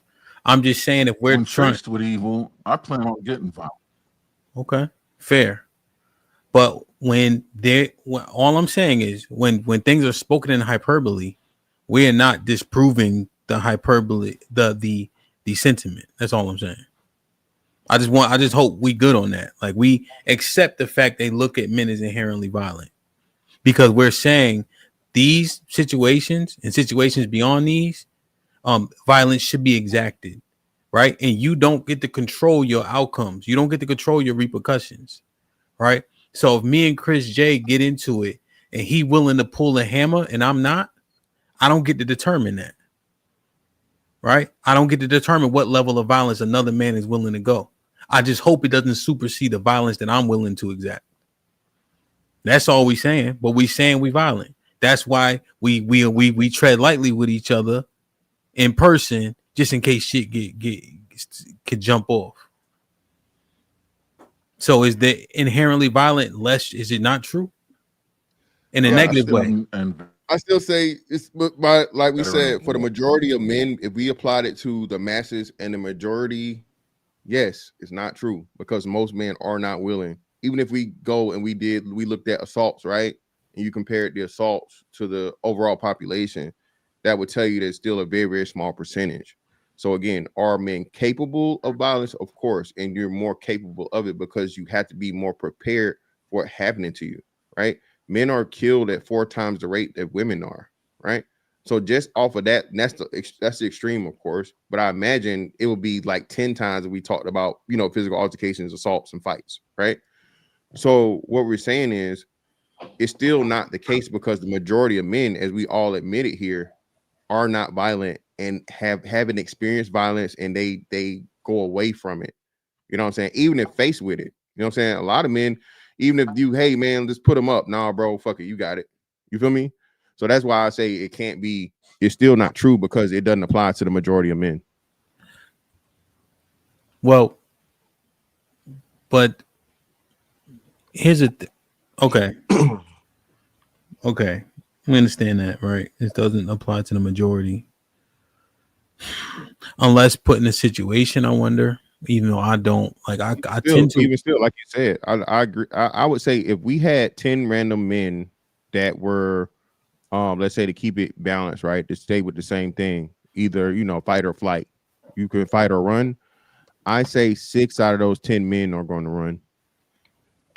Okay. I say at least 6, if not 50-50 at best. But if you gave them the choice, hey, you put a person, let's say he's not too, too intimidating, right? Let's make him 6 feet tall, 200 pounds, and just a regular build. Okay. No. So I understand that. So I just want to make sure. I just want to not make sure, but I want to make sure that the consistent. So men are capable of violence, right? It's necessary. Essentially, the necessary part is the one part that would differ from being evil. There'd be no reason to be evil, right? Yeah. But what the evil thing is, we want people to understand is that women are capable of being evil. Women, they shit stinks also. The accountability needs to be there, and there shouldn't be so much deference shown, right? When she does something, she should get blamed and charged or whatever the case for it. And hung from space like a man would, yes. Okay. So we just looking at capabilities. Yeah, capability or propensity towards a thing, sure. But whether you are means you've perpetrated that before. Capable propensity seem different to me. Well, propensity comes between capable and are you saying women have the propensity for minority? Minority of women have the propensity. All women are capable. So yeah, that's why we're talking about more quantum leap from where we started, where neither is true. Yeah, I see what he's saying, but to the comparison of the two, yeah, what we're saying is the women, like Aaron said, right, even from a verifiable to where you can make the comparison, where we said like women that do the same crimes, be they violent, be they drugs or whatever, but let's just focus on violence. We're talking about violence. They still receive lesser of a sentence, right? And they get a lot more sympathy and all these different things. Even expect like hell, Casey Anthony, that bitch, right? A father that did that to, I don't think a jury finds that man not guilty. I don't think we even have a similar case of a father doing something like this and he was found not guilty. You feel me? If someone knows it, hey, let us know, put it in the chat or something. But I've never heard of a story of a father being that dead to rights for the responsibility of the disappearing of their child, right? Because was the body ever recovered? The body was never recovered, correct? I think they found the body. I think they found the body. Did. Okay, yeah. So in the woods. Yeah. So that's what I'm saying. So I don't think you can name, but that's what we're saying. The society has a sympathy for women that even go to the furthest of doing evil things. Now let me ask a question. That part, right? Chris, Gary, is that's men though, right?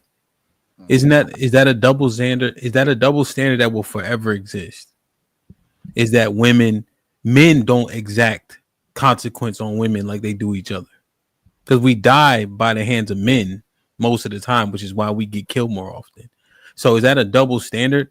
Is it going to change? Should it change? And do men even want it to change based on the fact that we don't prosecute women at the same rates?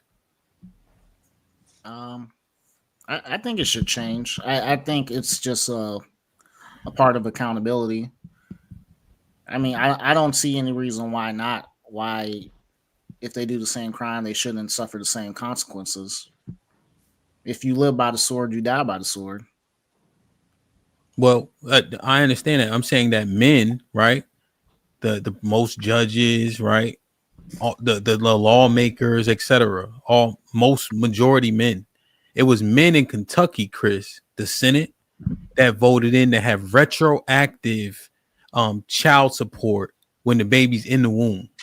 Men voted that shit in. So All I'm saying is it a double standard about them not being prosecuted in the same way that we generally accept because we the ones that choose what the punishment is most of the time? To what Garen was saying, I agree. It is a double standard and it needs to be equal. Now, I guess the question will go to why it is the way it is. Essentially, I don't know. I don't know where a group of men in law decided to and take this shift. Child support while the baby's not even born. Somebody's gonna have to. I'm willing to hear some logic to why that should be the case. Granted, you can't prove that baby's yours from inside the room more times than not. But as far as what you're saying, it should be fair across the board because at the end of the day, we're humans. It doesn't matter, man. It doesn't matter. Doesn't matter that that's a woman. We should be charged equally. I hear you, Chris, sitting here, right? But what you do for work, what you an expert? Somebody got an echo. Gary, mute for me. But what you do for work, right? And I've seen it around the way. Two men fighting, they just fighting. Mm-hmm. A woman fighting a man, niggas is intervening, running through there to save her, whatever the case is, right? Yep. So I believe what you're saying, but I don't know if we believe it in real time. And masses know. It's just based off of a doctrine. Whereas if a woman is with that scenario, if a woman is in trouble like that, men are going to jump in and protect the woman. I'm not trying to use any. I'm trying to avoid using the word simple, whatever the case may be. But that's just something that most of us have grown up to and heard and taught. If a woman's in trouble, step in and do what you. Sorry, my neighbor's tripping. Step in and do what you got to do. Whereas me, I'll go ahead. I usually don't talk about current events while I'm at work. Well, while I'm with the company, but I'll say this: when I was in downtown, there was at night. Obviously, this couple leaving the club. I seen the woman smack her boyfriend, or whatever, and I was just walking towards the situation. I'm not running. I can see it from where I was at. Just walking. She's trying to say, he hit me. He did this. He did that. Aren't you going to protect me? No, because my eyes work. I'm going to treat you just like I would treat anybody else.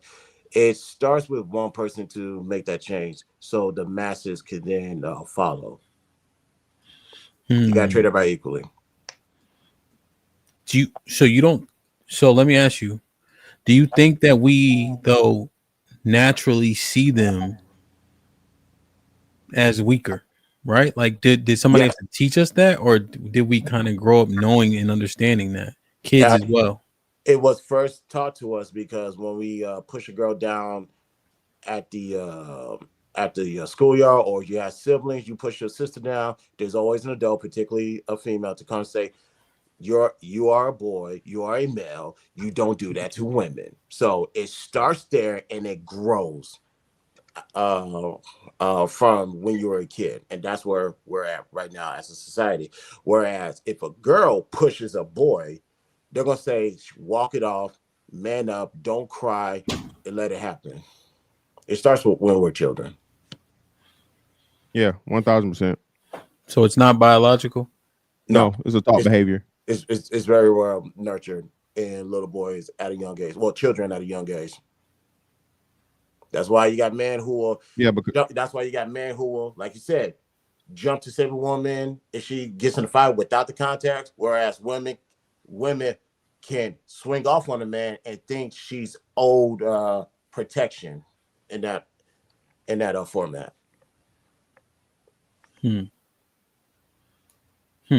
Okay. So that's okay. So okay. Damn. Do you guys agree, Aaron and Gary, it's not biological for men to be protected over women and children? I think it is partially biological, but it's also a learned and taught behavior too. I think and then it's a generational thing as well. Because I think as the generations, pass, that men are starting to become or think more about equality with women, especially when it comes towards the law and how it applies to both of us. But as far as interpersonal relationships, I think the double standard will remain there. Yeah. Aaron, what do you think? You're on mute. So I do think it's biological, but I think anything that's biological has checks and balances in place, kind of like the biological imperative being put in check by the biological need to, be selective, which, you know what I mean? These biological components can oppose one another. So a man's biological instinct to protect women and children would be overridden by his survival instinct, his self-preservation. I'm not going to try to save this person if I'm sure it is going to cost me my life. That's out. But if I can be reasonably sure that I'll be fine on the other end of this, I'm not going to stand by and just let this happen. Sure. Yeah. You know why you can't tell me that? Why? Because self-preservation, the being number one, has been usurped by self-gratification. Because the power of the pussy, niggas will risk their fucking life. Right. Yes. I don't know if that's entirely true. I don't think their self-preservation has been fully triggered. I think their understanding of something so there we go with poorly appraising things that I was saying earlier. Okay. While their life may be in danger, they're not appraising that threat very well. So therefore, their survival instinct's not going to be triggered. You put a gun to a man's head and tell him to go dive in, he's not going to go in there. What does self-preservation look like? It has to be in an extreme case? No, I'm just saying something has to trigger it. Okay, so he has to really feel like he's genuinely threatened, and disease is not readily. It's something that a man thinks he can avoid. Poor appraisal. No, this shit's weird. Now, where we at, man? The people make poor decisions, and inherently. Oh, that's the one thing I learned today, Aaron. We make stupid decisions inherently. That's one thing that's true across the board. Yes. Because we say, men, hey, if I need to smoke you based on what you said to me, right? Yeah. Your words have repercussions, right? You are responsible and accountable for everything you say and do, right? We get it. But we don't want to be seen as inherently violent. And to prove that we aren't, we say most men are pussy. Well, we're inherently capable of violence. The minority of men have an inherent propensity towards violence. It's just a soup. Like, I think that we tired of eating salad. Now we just making a soup. Like, we got celery and carrots, chicken. Then you had some leftover sausage, pause. You put it in there, pause. Right? We just saying shit. We saying everything at once. So so what are we trying to say about our behavior?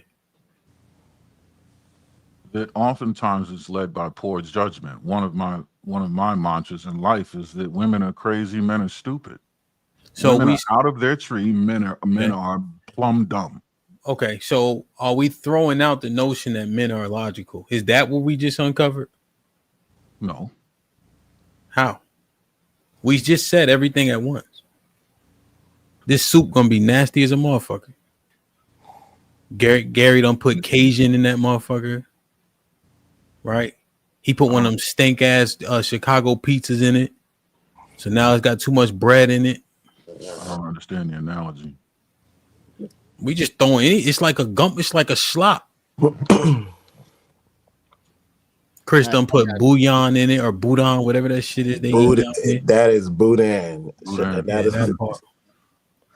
Miss Fantastic done fucked it up because now I can't eat it because he done put chitlins in the motherfucker. Aaron threw in there a steak and cheese from Pat's, the worst fucking one you can get. True indeed. Facts. Worse. Aaron's also classically shit, pretty I call him cheese shit whiz on it. Yeah, that's nasty shit. Nasty work. That is some nasty That's what I'm shit. saying. This is nasty work. What the fuck are we talking about right now? So I think No, I think you're trying to. So we're trying to work through the complexity, man. Like I said, I think it's oversimplified to something that's extremely complex, right? Fair. And like I said, I definitely. Well, I know. Not even I think. I know that most men are not violent. Just point blank. Period. Most dudes aren't. So being that we know most men aren't violent, right? Even though you may have to be prepared for it, and you may even be capable, right? Hell, we seen the shit. Everybody was talking about the plane landing that happened yesterday or day before yesterday. I think it was yesterday. The American Airlines joint. Couple of Not days. one man helped one woman or child. Not one. The motherfucker was old too. Fuck them kids. Fuck them hoes too, right? So what I'm saying in a dire situation, bro, self-preservation is first, is paramount in a lot of these things. And then what do we know? If you're faced with violence, it's self-preservation. So what are you gonna do? You're gonna if you can avoid it and not get anything, most men are going to run. Most men are going to avoid. Most people are not going to most men are not going to meet the threat head on. We don't protect kids no more either. Hey man, you saw the shit with HAMP. Remember the movie theater shooting? Which one? Aurora? Dark Knight Rises? Yeah, Dark Knight Rises. Yeah. Remember, the man had to save a whole nother woman and her child but it booked it. You feel me? So that's what I'm saying. How the majority of men are that. Not, hey, save the day. Put your drawers on the outside of your pants and face the fucking fire. Wait, so I done argued on a Wednesday night show. You was there. Are you saying most men are cowards? No. I'm not saying most men are cowards. I'm saying that most men are not going to fucking fight unless their life depended on it. If you can avoid the fucking conflict and you can avoid the fucking back and forth, yeah, you're going to avoid it. But if it's something where you don't have no choice, hey, motherfuckers not go, please, man, please beg and plead for whatever. Hey, it is what it is. I got to do this shit. Logic and principle are not required to be in agreement in agreement with one another. Same thing with emotions. They don't have anything to do with those two, nor what's legal. These are 4 different approaches to decision making. And I think that's what we're mining out. Doesn't logic derive from principles? No. Oh, no. Logic has no. Logic is objective, is sequence. It is what it is, cause and effect. Yeah, outcome, positive outcome, or the equation, the answer to the equation is supposed to be there. That's what all logic is. Probability. Logic has no emotions, no principles, no nothing. Because logic can go completely, totally against morals, values, and principles. Choose an outcome, and what's the probability of arriving at it by enacting these sequences of events? That's it. Answers that question. It's mathematical. Or the known outcome that is supposed to happen. So there's some things that already have a finite answer to the equation where it's supposed to be that no matter the circumstances. That's predictability. Exactly. Yes. Principle ain't nothing to do with that. Okay. Okay. And going back to what Hamp was saying earlier, putting all this stuff in the pot, I don't think we need to overcomplicate a straight line when it comes to which one would you rather be, evil or violent. Like I said, violent is a tool. Evil speaks to something different, something immoral or wicked. So which one would you rather choose? I'll be violent all day, every day before I consider to be an immoral person. Now, putting that to the side, when you bring up scenarios where the opportunity for you to be violent is there, but logic is saying, is this a scenario where you have to use be violent? That's where when logic comes into the equation, emotion is extracted. So I don't have to be violent to solve for a situation. I can simply either remove myself or I can just talk it out and figure it out. I don't have to use violence. Just because I have a gun, that doesn't mean I can use the gun at any time that I want to. That's where logic comes in, because goodbye emotions. Okay. So let me read these real quick. So I gotta follow up. Matter of fact, so we get it. Women can be wicked, that's for damn sure, right? We see a lot of different proceedings and such, so that needs to be normalized. I think the women understand that. There was a couple women who said it on the POV panel specifically. I think I find more of an issue with our behavior as we mine through this shit, because I'm trying to put where logic is, where we are. Are we brave? You know, are we violent? Most of us aren't. Can we protect? You know, like, what's our direction? You know, like for the men, like, what is our direction? What are we emphatically? If we don't have a nature to protect weaker vessels, that gave me cause for pause. If somebody had to literally teach us that. Now I understand. I would agree if it has to be fostered, but it would have to be there for it to be fostered. If somebody just had to nurture us to move that way, that seemingly goes against the physical prowess and the nature. What were we when we had nuclear families, when we were out kind of building the world, right? When it was sticks and stones and shit like that, right? The man is big and strong for a reason. Outside of himself, I thought. Let me read these real quick. AP with a $10 says, we only got whooped when we knew better. I believe spankings are necessary in that sense. I got a lot of them. But of course, parents spank when they were disappointed or upset. AP with the $5 says, Slew AP says, men aren't inherently violent. However, we have a higher propensity for violence when it comes to conflict resolution. This situation is unfortunate. AP, that's the thing. We starting to bump our heads, right? Because when women get in their relationships, when they lesbians, what do we say? They have the most domestic violence. Clearly. So that's why I'm looking at this right here, and I'm like, well, no. It doesn't make sense, because when they have the opportunities, right, we make sure to use the statistic to say, no, this is how they actually do. When they have the advantage, we say, no, they hurt the kids the most. And when a man is disadvantaged, he won't act violently. So now it sounds like it's about who has the advantage in a given situation.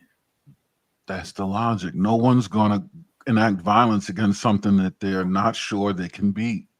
That makes him a coward. That's immoral or a principle argument. Yeah. That doesn't make you. That's a principle. That has nothing to do with logic. Yeah, and that doesn't, and that's discretionary. So your definition of coward is totally different than somebody else's definition of coward. Yeah, it's not universal. No, he's not brave. Can I say that? Sure. Logic doesn't give a shit. No. Logic says he's surviving. Brave is being afraid and doing it anyway. No, I mean, no, brave does. I don't think bravery requires fear. Fear? Hell yeah. I don't think bravery requires fear. That's how you know somebody's brave. Right? There's a level of fear that most people wouldn't go because most people are afraid, right? So when we look at that situation, most people are afraid to go into it. That's why we know who's brave, because the baseline is fear. Yeah, but then, I mean, are we saying that insanity is the same, right? Because, like, I mean, if I'm not, so let's say, right, I'm a dog trainer, right? Yes. That same vicious, violent dog, I'm not afraid of it because I have the training and I have the experience. Does it make me any less brave because I can handle the dog than the person that's untrained? That's why I'm asking that question. Well, yeah, I mean, Miss Fantastic, when you go into the boxing ring, right?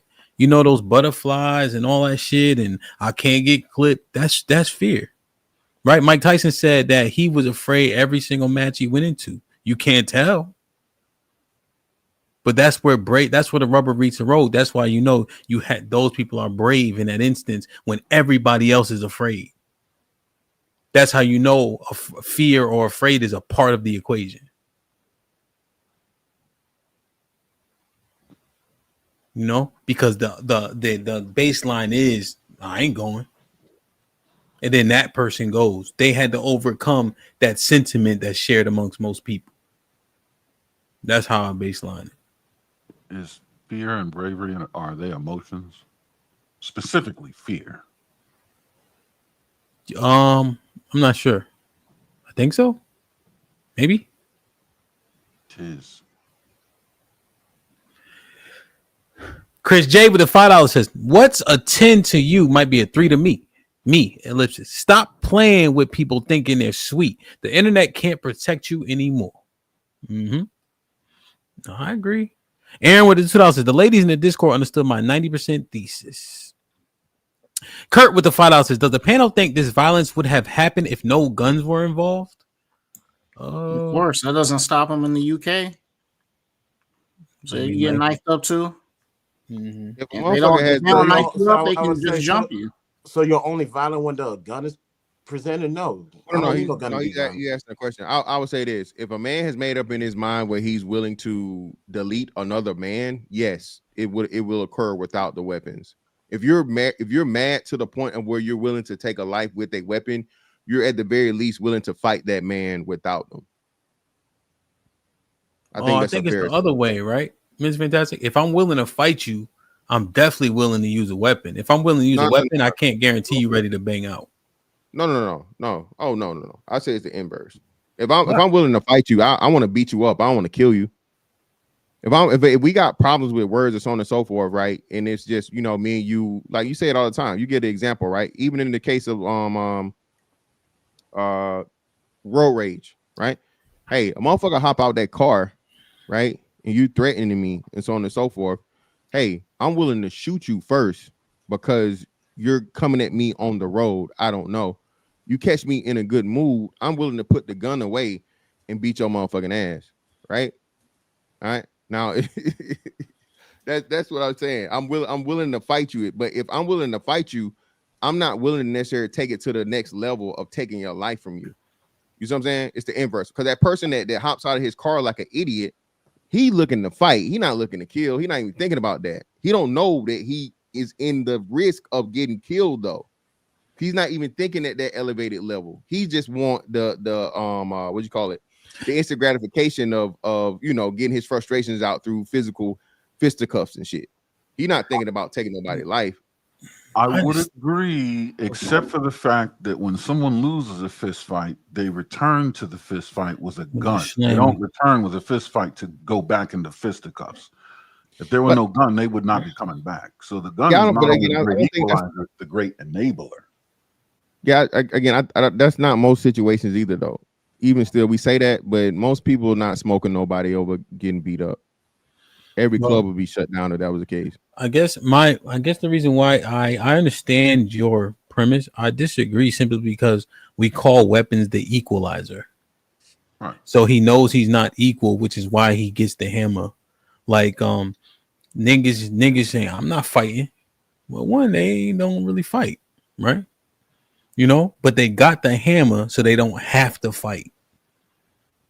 Right? You know what I'm saying? Changes their perception of their probability of success that would otherwise lead them into the logical self-preservation mode of leaving. Because you can't get over on me otherwise, right? AP with the $5 says, I think most men do a risk assessment, then threat assessment, and then respond, then react. One person assessed wrong and the other overreacted. I think that's a good breakdown. Rainbow Kid with the $5 says, the men who didn't have kids were casually walking away from the burning plane. I was flabbergasted. Is that the average man? Somebody show me this video. I'll pull it up. What up, buzzing, bird flip a dozen. Holla at your boy, but your cousin was. Azika bin Israel in the building. Shalom, Aunt Gifted One. This might be risky membership, man. Whoever got blessed with it, please maintain it. Salute to y'all. We are now at the 3-hour mark. If y'all would like to extend this show, y'all hit the Cash App with the $60. Else we will see y'all tomorrow, bright and early. DC is upcoming, man. We'll give y'all about 10 minutes to see if we can get it done. I want to see this video. If not, we will reconvene tomorrow. You heard? But I now see what I thought my sentiment was going to be at the end of this show is I'm more confused about us than the women. We know they could do diabolical shit for sure if we're saying capability, and everybody should agree to that, right? Chris said it earlier where it's human, most likely, right? Because we look at devious shit, diabolical shit. There's several instances in the earth where men did the most egregious shit you could think about, right? And then we see, hold on a minute, that's not showing. And then we see, Aaron, that's yours.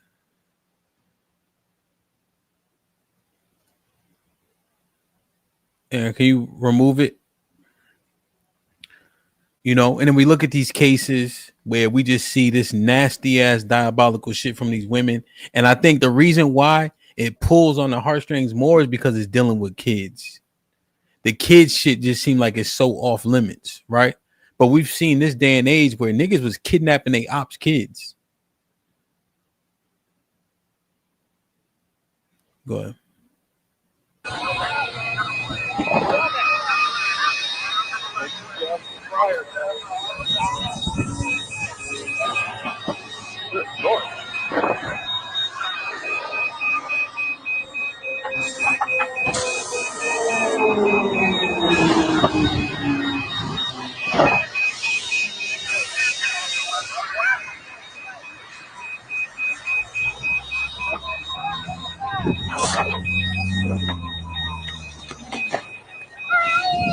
You okay? No, he's not.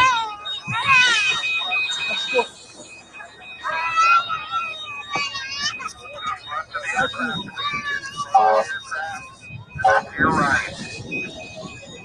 Leave room for the fire truck. Watch out for the fire truck.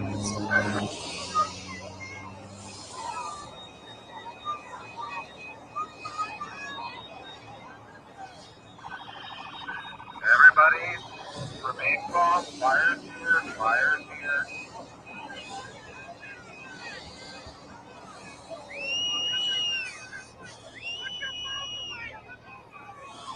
Everybody head towards the west, the east side of the runway, please. East side of the runway.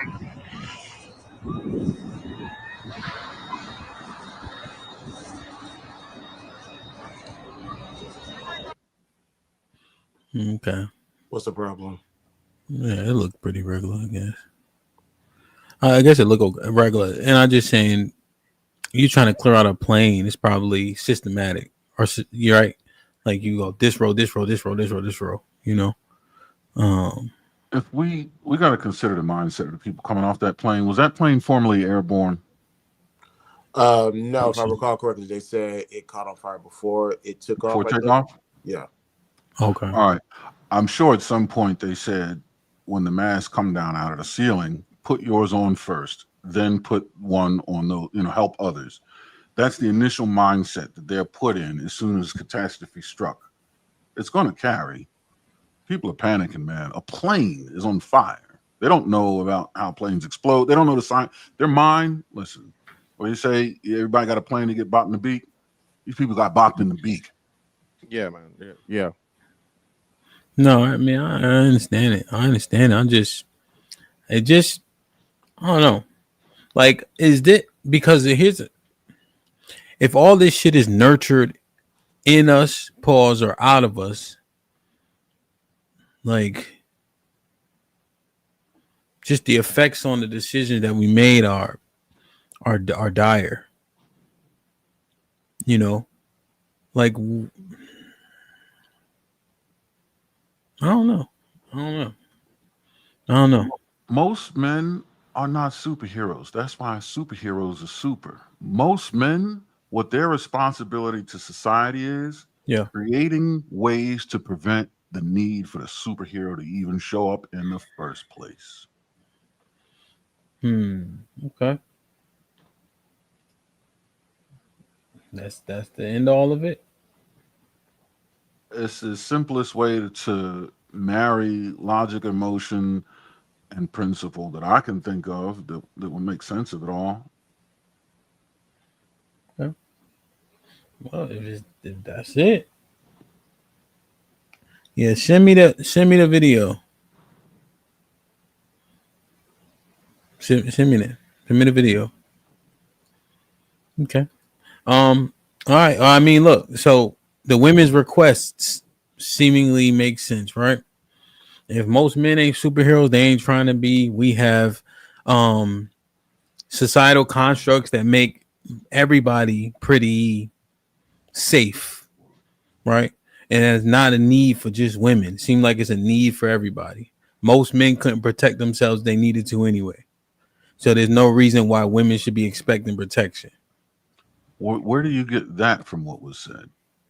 I'm just thinking about all of it more so, right? Like you said, there's constructs put in place to which we don't need superheroes, right? We want to make sure the need for superheroes is mitigated, right? And that's by normalizing, stabilizing, and civilizing. Yes.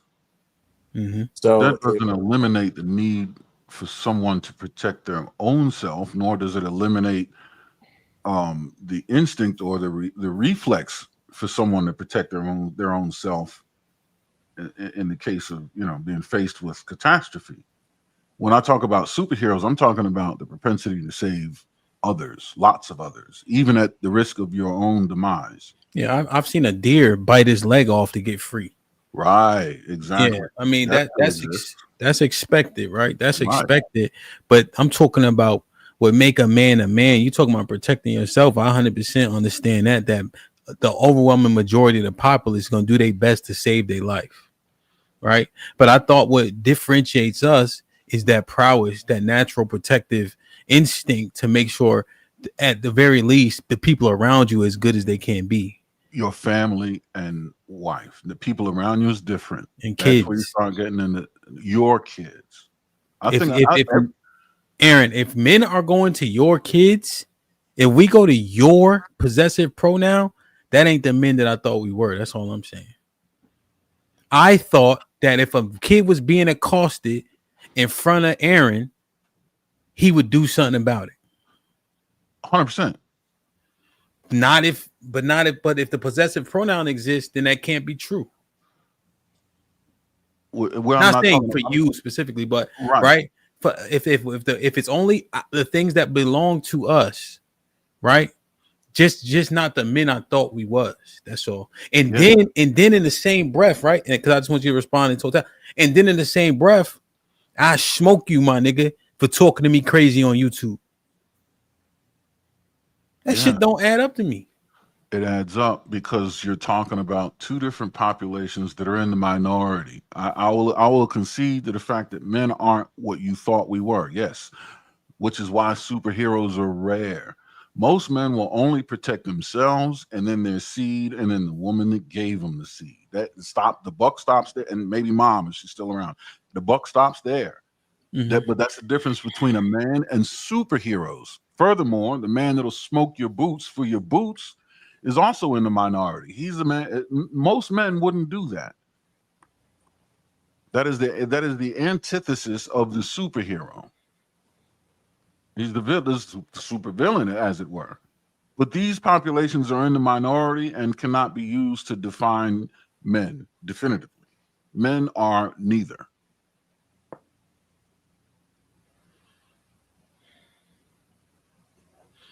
Beans, what's good, my brother? How you?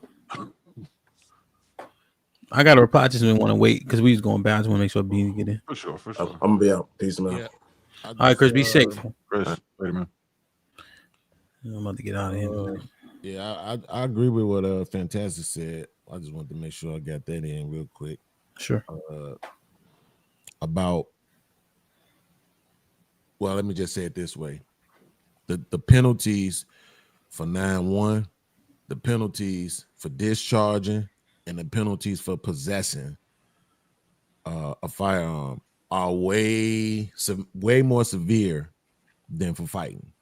As a matter of fact, I don't even think I ever known anybody who ever went to jail for fighting. Anyone of y'all ever been locked up for fighting? For Me. fighting, not like something. I have. Okay, yeah. So, yeah, that's one, right? So, I think just because a person is willing to fight, don't mean they willing to shoot. I know I was one of those people. I did shoot, but I was intentionally missing because I never really wanted to take a life. You know, the other thing is times have changed. People are reacting to the society as it is and as it's presenting itself. You can't have the same expectations that you once had. But I think when it's all said and done, I think in the heat of the moment, maybe like when the cameras ain't rolling, people will still be what you think they are. I used to say all the time, I'm done interfering with these women, which I really am. But I remember the last time when I was on my last job, this couple was fighting in the gas station, and I said something, you know, man, y'all cut that out. And he was like, man, won't you just mind your business? And she was looking like, yeah, what he said. I'm talking about they in the car going at it, right? In the gas station. So I go into the gas station, I just let the people in the gas station know, hey, look, these people out here fighting in this car. I just want y'all to be aware because of your surroundings. And, you know, it was a white lady, of course. Do we need to call the police? Nah, don't call the police. You know, they good. I'm just letting you know so you're aware of your surroundings, you know, because anything can happen. So all that crap that I talked in that moment, I felt like I wanted to do something. You know what I'm saying? So I think you still will get that from people, honestly. If the moment arrives, but when the cameras is rolling, you might get a different approach because people are trying to fit in. Do you think men are inherently violent beings? I ain't gonna lie, I'm getting old. I don't know what inherently means. Like I understand how to use it, but I don't know exactly what it means. And that makes me not want to give an answer. I could, if you could look it up. So naturally, like a natural trait, inherently means like just a natural trait or something. You don't have to be taught it. It's just something that you inherit and you know. So born with it. Pretty much. Yes. Yes. Absolutely. I've seen a video of, well, this was a girl, so I can't use it, but babies will beat your ass. Take something from a baby and watch what happens. A baby will scratch and claw and bite and rough you up. All right. So yeah, I'm just gonna say, and they probably ain't never seen a fight in their life. But take something from a baby and watch what happens. Yeah. So yes, I think it is inherently in you. DNA as a mug, but I think it's inherently in us to be violent because violent is just exacting a feeling. So you fuck them kids without saying fuck the kids. So you think it's in men and women? Oh, absolutely. At the same level? Absolutely. Yeah, that's what I was saying, right? I was kind of saying this. I don't know if I was super clear, Beans, but I was saying we use a statistic about domestic abuse being more prevalent in lesbian relationships. Mm-hmm. And it's just based on who you can compete with, right? So since they can fight each other, they fight each other. Mm-hmm. You know? And then we were saying if a man is outmatched, which hurt my feelings, he ain't gonna fight. But if he got the upper hand, he more willing to do so. Right. Well, and I see that I would probably just concede that it's the majority, but I'm not like that. Right. So if I feel like I can't win, I won't fight. There's no sense in me going and getting my ass kicked. I don't think I can win, which means I'm going to lose. Right. But if I know I could beat you, that makes me not really want to fight.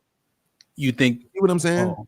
Because like like when it picking on like people, bullying. Yeah, you know what I'm saying. Like it's not like if you talking crazy, like you really want to get it in, then let's get it in. But I'm saying like, you know, you ain't got a chance with me, and you really don't want no smoke.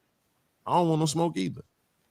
Okay. Oh, that's so you saying you'll do this shit like you better chill, like nigga, you better chill out, my nigga, like that type of shit. Absolutely. Mm-hmm. And then if you had a disadvantage, you would chill. Absolutely. I'm not running up on HAMP. I'm not running up on Fantastic. I'm not running up on Big Aaron. That's what I got brothers for. Right? Like it just is what it is. That's what that's for. That's what that's for. Absolutely. What the hell else is a brother good for? Let's just be honest, bro. Besides helping you stone people out. That ain't good for shit else. Yeah, that's a fact. My brothers, What? my brothers ain't asking no questions about nothing. That's it. You know? Yeah. Now, but I am different though. I will say that most of the guys I know is not like me. You know what I'm saying? Most of the guys I know, my cousins, my brothers, they would shoot some shit and have. Mm-hmm. You know. Let me get your 2 cents. Did you see the video of the lady? Oh, go ahead, Aaron. Go ahead. The lady who they found the 2 kids in the trunk. All those bodies was kids. Yeah, 7 and 4, I think 7 and 5. 17 pounds and 20 pounds. Are they trying to say they were her kids? They were her sister's kids. We watched the video pretty much. It was like 40 minutes or so.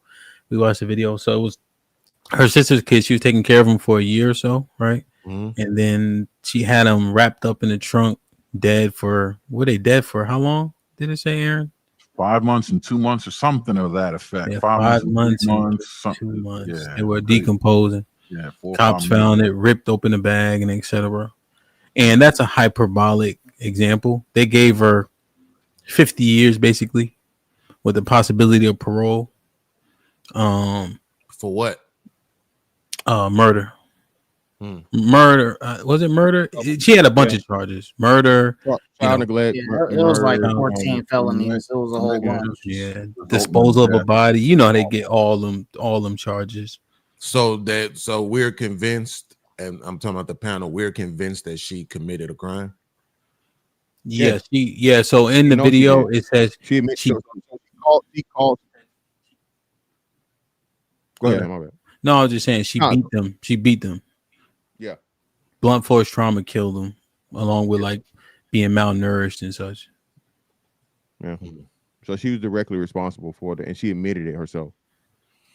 You know what? That is wild. Not necessarily the story, but the connection to a story that I'm about to do as soon as I get off YouTube punishment. It was a story from a few years ago, but it wasn't this tragic. It was a young girl who left her kids in the hotel so she can go to work. And the baby daddy was the one who called the police on her. They locked her up and charged her with child endangerment. And a bunch of people, they started a GoFundMe, sent her like 160 racks, and they dismissed the charges.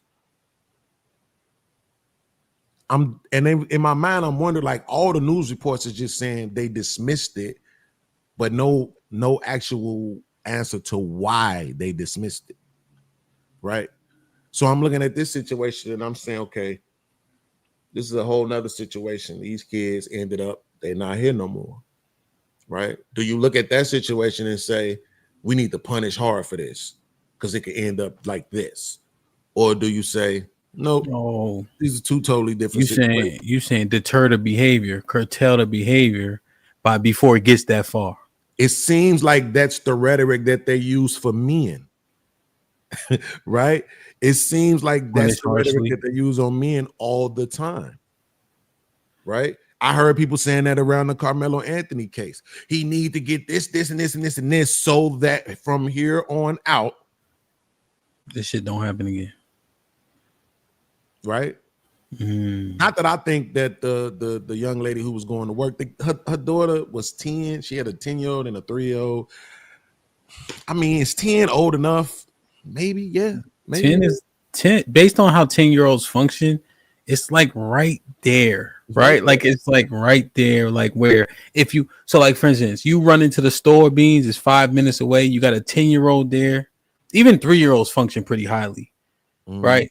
If somebody ran to the store, I'd be like, if I was just talking to them, I'd be like, yo, be careful. You know what I mean? But you're not like you wilding per se, right? Right. You know, you have, and then because it used to happen to us, right? Keep it tall, you know. But now they got cameras. I can lock the door, right? I can lock the door from wherever I'm at. So it just, you know, you got the cameras everywhere, all types of shit, you know. But for how long? I guess the time frame is also how you make a determination. But yeah, she was definitely gonna be gone for hours. She said the job was right up the street. They was living in a motel. You know, I mean, she was light skinned with pink lips. I just didn't understand why she needed to live like that. But it's I don't know, man. I just don't know. I don't know how to feel about it. What? What? I just don't know how to feel about it because I don't think that she should have been locked up either. But I do want an explanation of why y'all just drop charges when it comes to women. Right? If we have all this data that shows that women are as violent, if not more violent, than men are, they can't duplicate the extremities of our violence, but they are as violent, if not more. So why are you still punishing men more severely? I just don't understand. That's what we were saying earlier. That's societal. It's baked into the cake, as you say, right? So unfortunately, women are seen as the lesser vessel, victims, innocent, all these different things, weaker and victims. So being that women are always going to be seen as the victims, that's why we get the things as to where the punishments are always greater for the men, because the men are seen naturally as aggressors and perpetrators. Yeah, but fantastic. I'm not arguing against you, right? Because I know that you know this, but that doesn't make any sense when we live in a society where you keep trying to say we equal, where you keep trying to push egalitarianism, where you keep telling men to lean in, right? See them past their bodies, all this other stuff that you tell us, right? They ain't these weak people. They can do it too. Military, they can do it. Firefighter, they can do it. Police officer, they can do it. Coal miner, underwater electrician, they can do it. Water electrician. I'm just saying, like, what a shocking example. What are we talking about? That, you know, it's like I don't know if I told you this before, Hamp. In 2015, I was living in Iowa. I called a DV. My homeboy, his daughter called a DV at the same time. It was damn near like the same night, right? The whole time was, I ain't guilty. She on the scene was saying, yeah, I did it. They still dropped the charges against her because he wasn't going to testify. My old lady said, I'm not going to testify. It don't matter, the state picking it up. This is what I'm saying. It's when we try to have an argument about whether or not red pill is what's making men hate women, I'm like, it's a lot of other stuff that pre-existed that is causing this, right? And this is part of it, man. 50 years for 2 bodies, 2 kids. Enough, though. That's not enough. Like I said, it's a human thing, because a lot of the states now, they have a mandatory where usually they have to take both the man and the woman when it's a domestic violence situation. even if the rules say one thing, a lot of the time it's up to the DA's discretion or the officers. So what do you think is going to happen when the prosecutor is a woman? Right? I don't even think it really matters, a man or a woman. It doesn't really change what's going to happen, most likely. No, it does. Yeah. Take it from somebody that's been there. Yeah, I think the reason why you always hear the sentiment, they pick it up in DV cases because they know the victim is like, the victim don't know they're a victim, or the victim has a soft spot for the accused and etc. So it's something like the case does it, the state does it to protect the victim in those situations. But they can't but they don't ever, in my opinion, and this is hyperbolic, but I'm gonna just say it, they don't ever ascertain who's the real victim. How do you come to a scene where there's a quote unquote domestic dispute? The man is there with scratches and bruises. The woman don't have a single blot on her, but she's the victim. That's the thing. That's what we were talking about earlier, Bean. It's men who make the laws majority and exact the punishment majority, right? It's mostly men who are the judges and etc. And we are deferential to the women. The male officers that show up, we show deference, grace. The double standard exists, and it's mostly perpetuated by men. I'm almost asking, is it a double standard that we just need to accept, since we as men, we're unwilling to change it? No, because I don't think to your point, you can't, to Fantastic's point about how society is ran, then you can't say at the same time, but these guys over here are making their own decision. No, those guys those police officers came from the same society that Fantastic just talked about, where we see women as these weaker vessels. So it's not necessarily about them per se, it's the society. So if you change society, then they will have to change as well. You can't just go to a scene and say, oh, it's a black guy, you going. Nope, you can't do that no more. You have to stop doing that. You have to understand that more often than not, more than half of the time, there's mutual combat. There is no men just yawning, waking up and start swinging. That's not what's happening. Yeah. No, I mean, I understand. I understand it. I'm just looking at double standards that we accept, double standards that we think need to change, and are the ones that we accept. Sex. What about it? Men judgment on men as opposed to the judgment on women for promiscuous sex. You think that's a double standard? Yeah, I think so. Wait a minute. I could be wrong. I'm getting old. God damn it. I thought the point of a double standard was that it was illogical. Benefit. I don't think so. I don't think so. I could be wrong, but I don't think so. I just think imbalance. Huh? I think a double standard, it's not that it's illogical, it's just that it's fundamentally imbalanced, like in a vacuum. There's a standard for one side that isn't held for the other, creating a fundamental imbalance in a vacuum. Okay, I think I like it. Imbalance makes sense. Yeah, imbalance makes sense.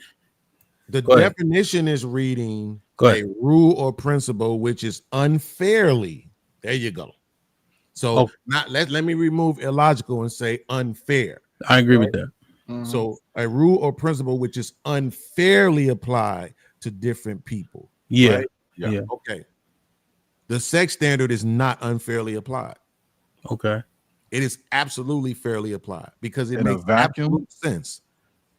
In a vacuum, or with all things considered? I don't know. You gotta stop using those I mean, in a vacuum, just looking at a one-to-one comparison, it would be unfairly.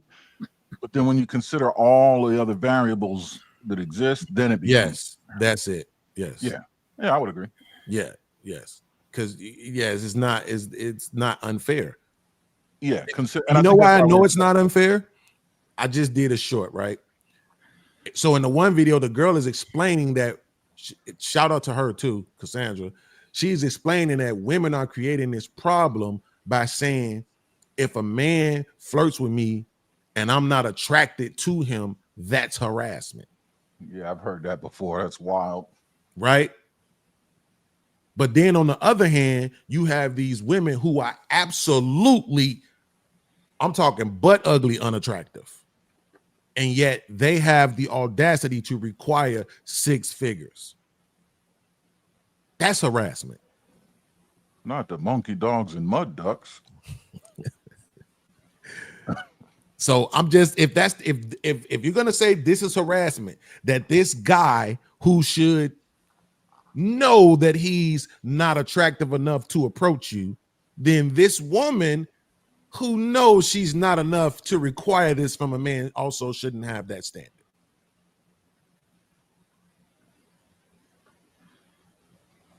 Yeah, I'm making it fit, but it's fitting to me. So that's why to me, the sex thing is not, I don't think it's unfair. It makes absolute sense. That's why it's not unfair. It makes, you're a woman, for all intents and purposes, for the best of them, you're the most beautiful thing on the planet. Nothing's more beautiful than you. Not the sunrise, not the moon, not mountains, waterfalls. Nothing is more beautiful than you. So it makes absolutely no sense for you to give that away as much as a man would give something away. It doesn't make any sense at all. Not to mention the fact that women believe that sex isn't an equal exchange. They believe they're giving something away and the man is getting something out of it. So how could it be unfair for me to judge you by giving something away more so? It doesn't, there's nothing unfair about that. Okay. I understand your logic. I mean, that was just one that usually pops in my head about the double standard of the judgment cast. But I guess to your point, what are the actual consequences? Nothing, right? We still say they still get married, right? They still get what they, so I think it's more just talk. Like it's more just talk because men are willing to accept, the woman that they like. Why did you say that? Why did you bring that up? Damn, I forgot. You brought the double standard up for a reason. You was making. You were saying what was a double standard in the inverse from men to women, women to men? Yeah, I was saying, should we do away with all double standards? Oh yeah. Should we do away with all of them?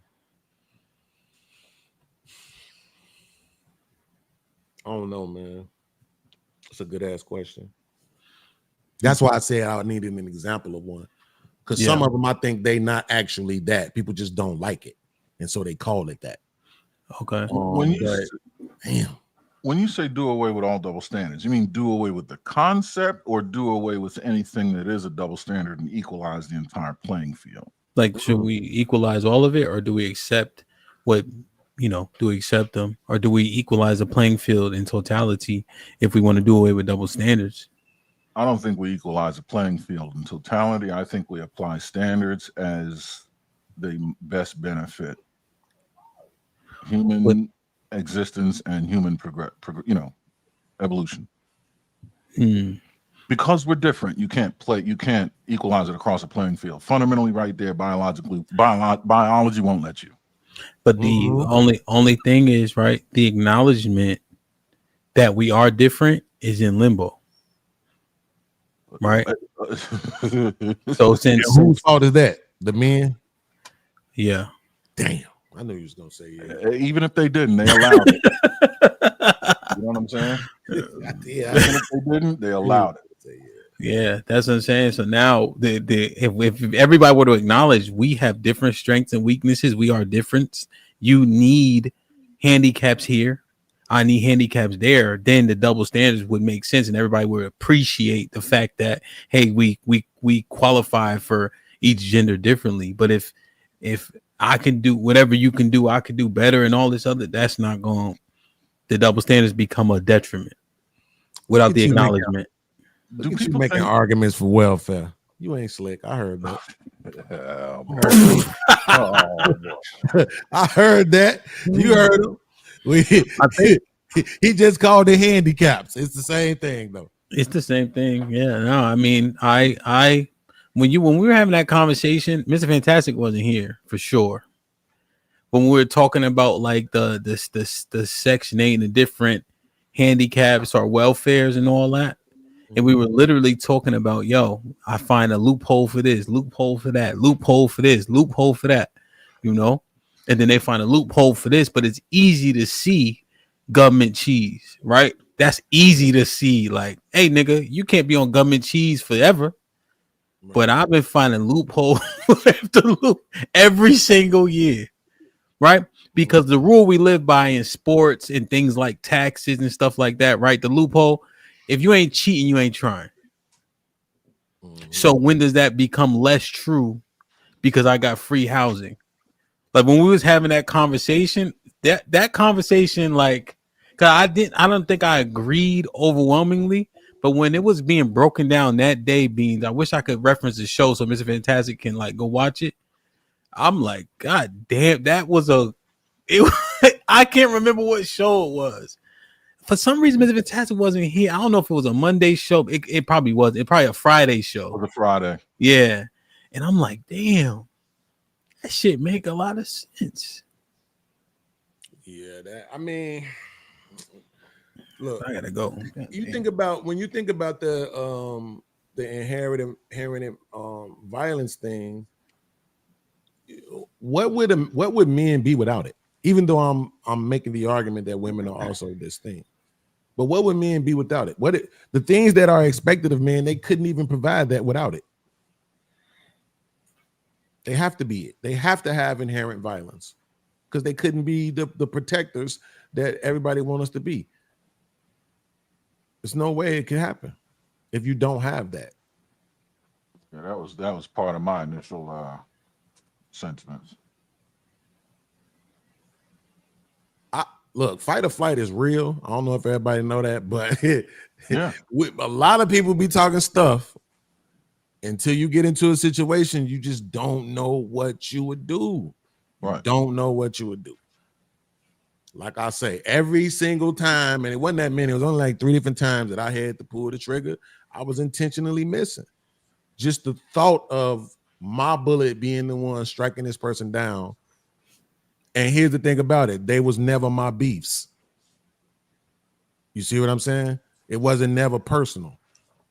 I'm riding out with the mob. So I really didn't want to do it, you know? Yeah. It's hard for me to kill bugs sometimes, man. The flying ones, I get them out of here. But the crawling ones, it'd be hard to step on them sometimes. Like, damn, man. Oh, I liberate them all. I've taken enough life, man. I don't even be want to look. I'll be like, ugh. Nah, just get a piece of paper, crawl your ass up here, open a window or a door, out you go. Yeah.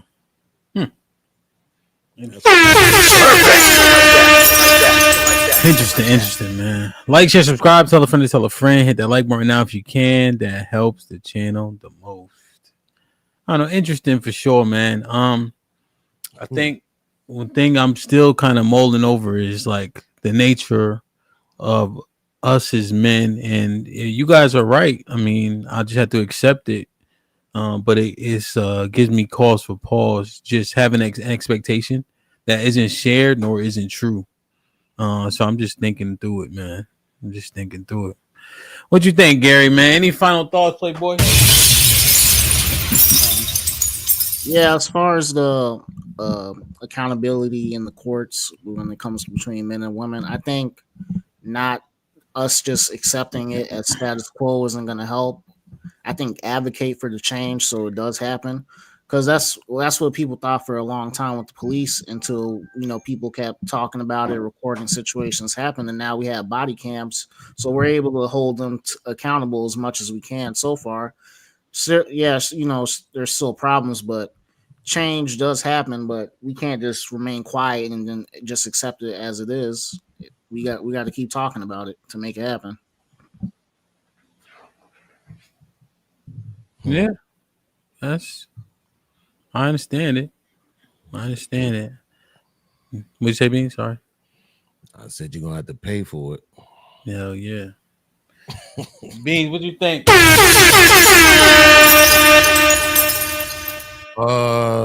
I think that it is some fine sisters in the world.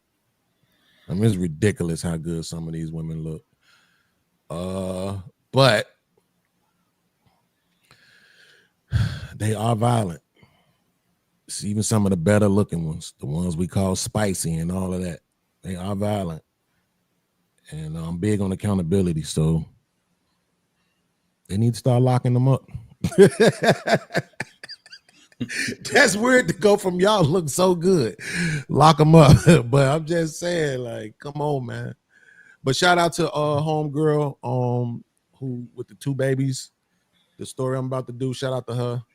I'm gonna reach out to her, see if she wanna hop on this Section 8 with them kids, man. Great show as always. God damn. What? Ham, she light skinned with pink lips, bro. What you want me to do? Leave her alone.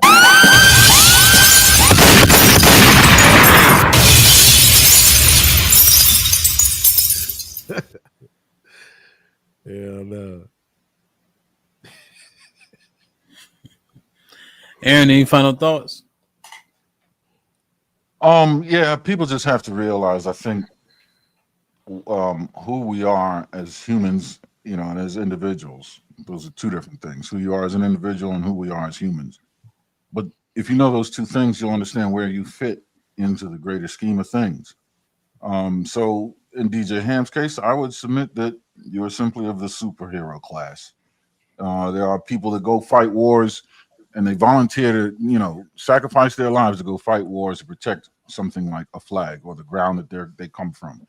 They would also be superheroes. Or they might be terrorists, right? One man's terrorist, another man's freedom fighter. Either way, we have good and bad in all of us. men can enact violence. They probably won't. It opposes their survival instinct. Women can be evil. They probably won't.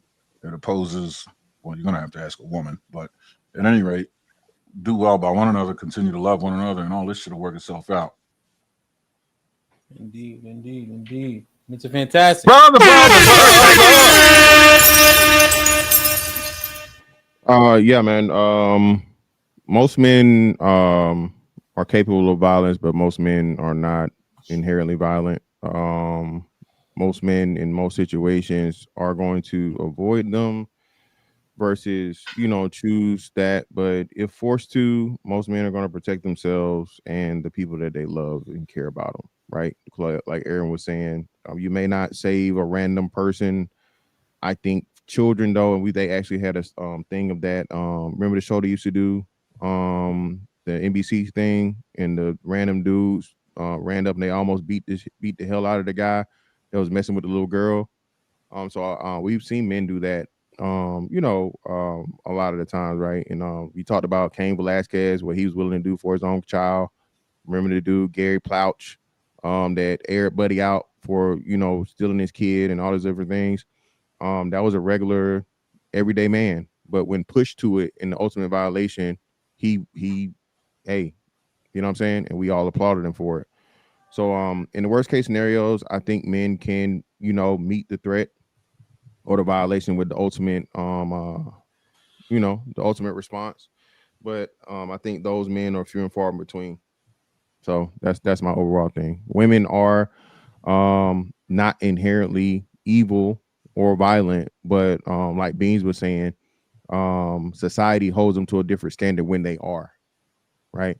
A nigga just got niggas get 40 years, 50 years for drug charges. This woman just unalived 2 children and she'll be eligible for parole, like you said, at the 85% of her time. You feel me? So just looking at those things, man, this is about women not being seen of being incapable of something that all human beings are capable of. Back chat, Hamp. Okay. AP said 60, not 60M, just 60. So his question was, well, the $5 is Beans. The counter question is, if we weren't inherently violent, will we need to be inherently violent? Hamp, no one paid this 60. If not, I got it. I gotta go now, brother. I appreciate it though, for sure, man. We'll get the extension. Times we do, times we don't. I think what it is it's kind of my fault because I don't be like actually ending at the 3-hour mark. So I think it's like playing what's that shit? Like quick draw, like Russian roulette or something. So don't start doing that, man. Don't start doing that. I'm gonna start ending this bitch at 3 hours and 1 minute. Don't start doing that, bro. Come on, man. So like we've been going for 3 hours and 53 minutes. You see what I mean? Like they got me, they got me. So I can't even. And we started right on. No, I started it at like 8, like right on time. So they talking about they got me. So I think they ain't foolish. That's for sure. So, y'all were up here. I was less than 10 minutes late, so Yeah, they got the 4 hours. They got the 4 hours, man. You got the whole drum. Yeah.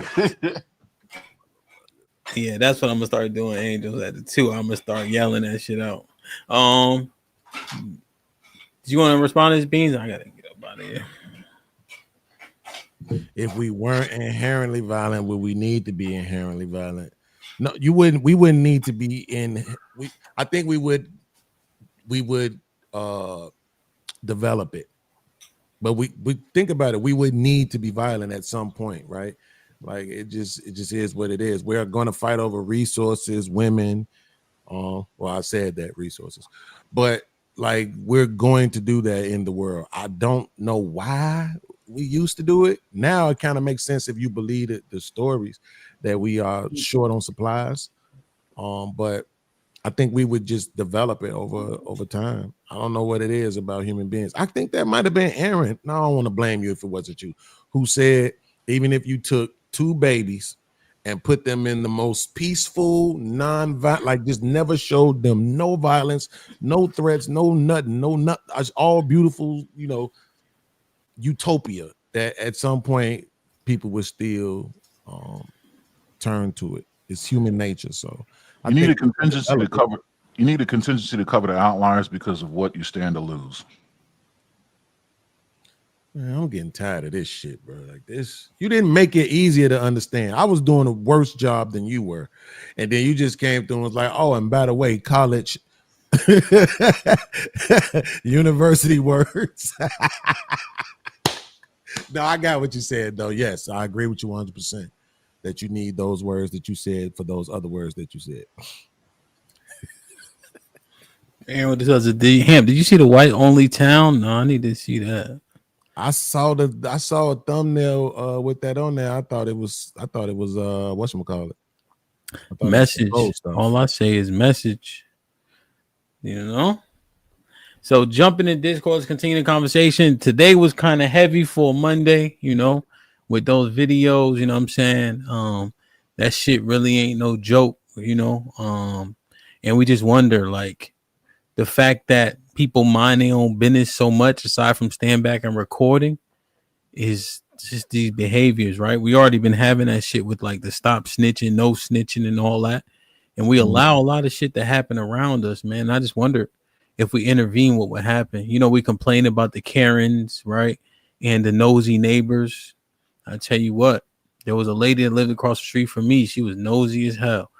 She called me, "Hamp, they trying to steal your lawnmower." One less lawnmower I had to buy, you know? So I don't know, man.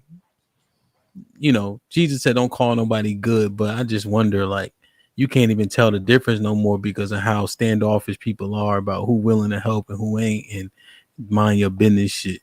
So we'll see, man. DC upcoming. It's gonna be amazing, man. Starting Thursday. Most High willing, I'll see y'all tomorrow for the POV and Risky Midday. Salute to Sherelle and the rest of the ladies, man. I love y'all. I appreciate y'all. Be safe and do the right thing, man. Like, share, subscribe. Tell a friend to tell a friend. Jump in the Discord. And we out.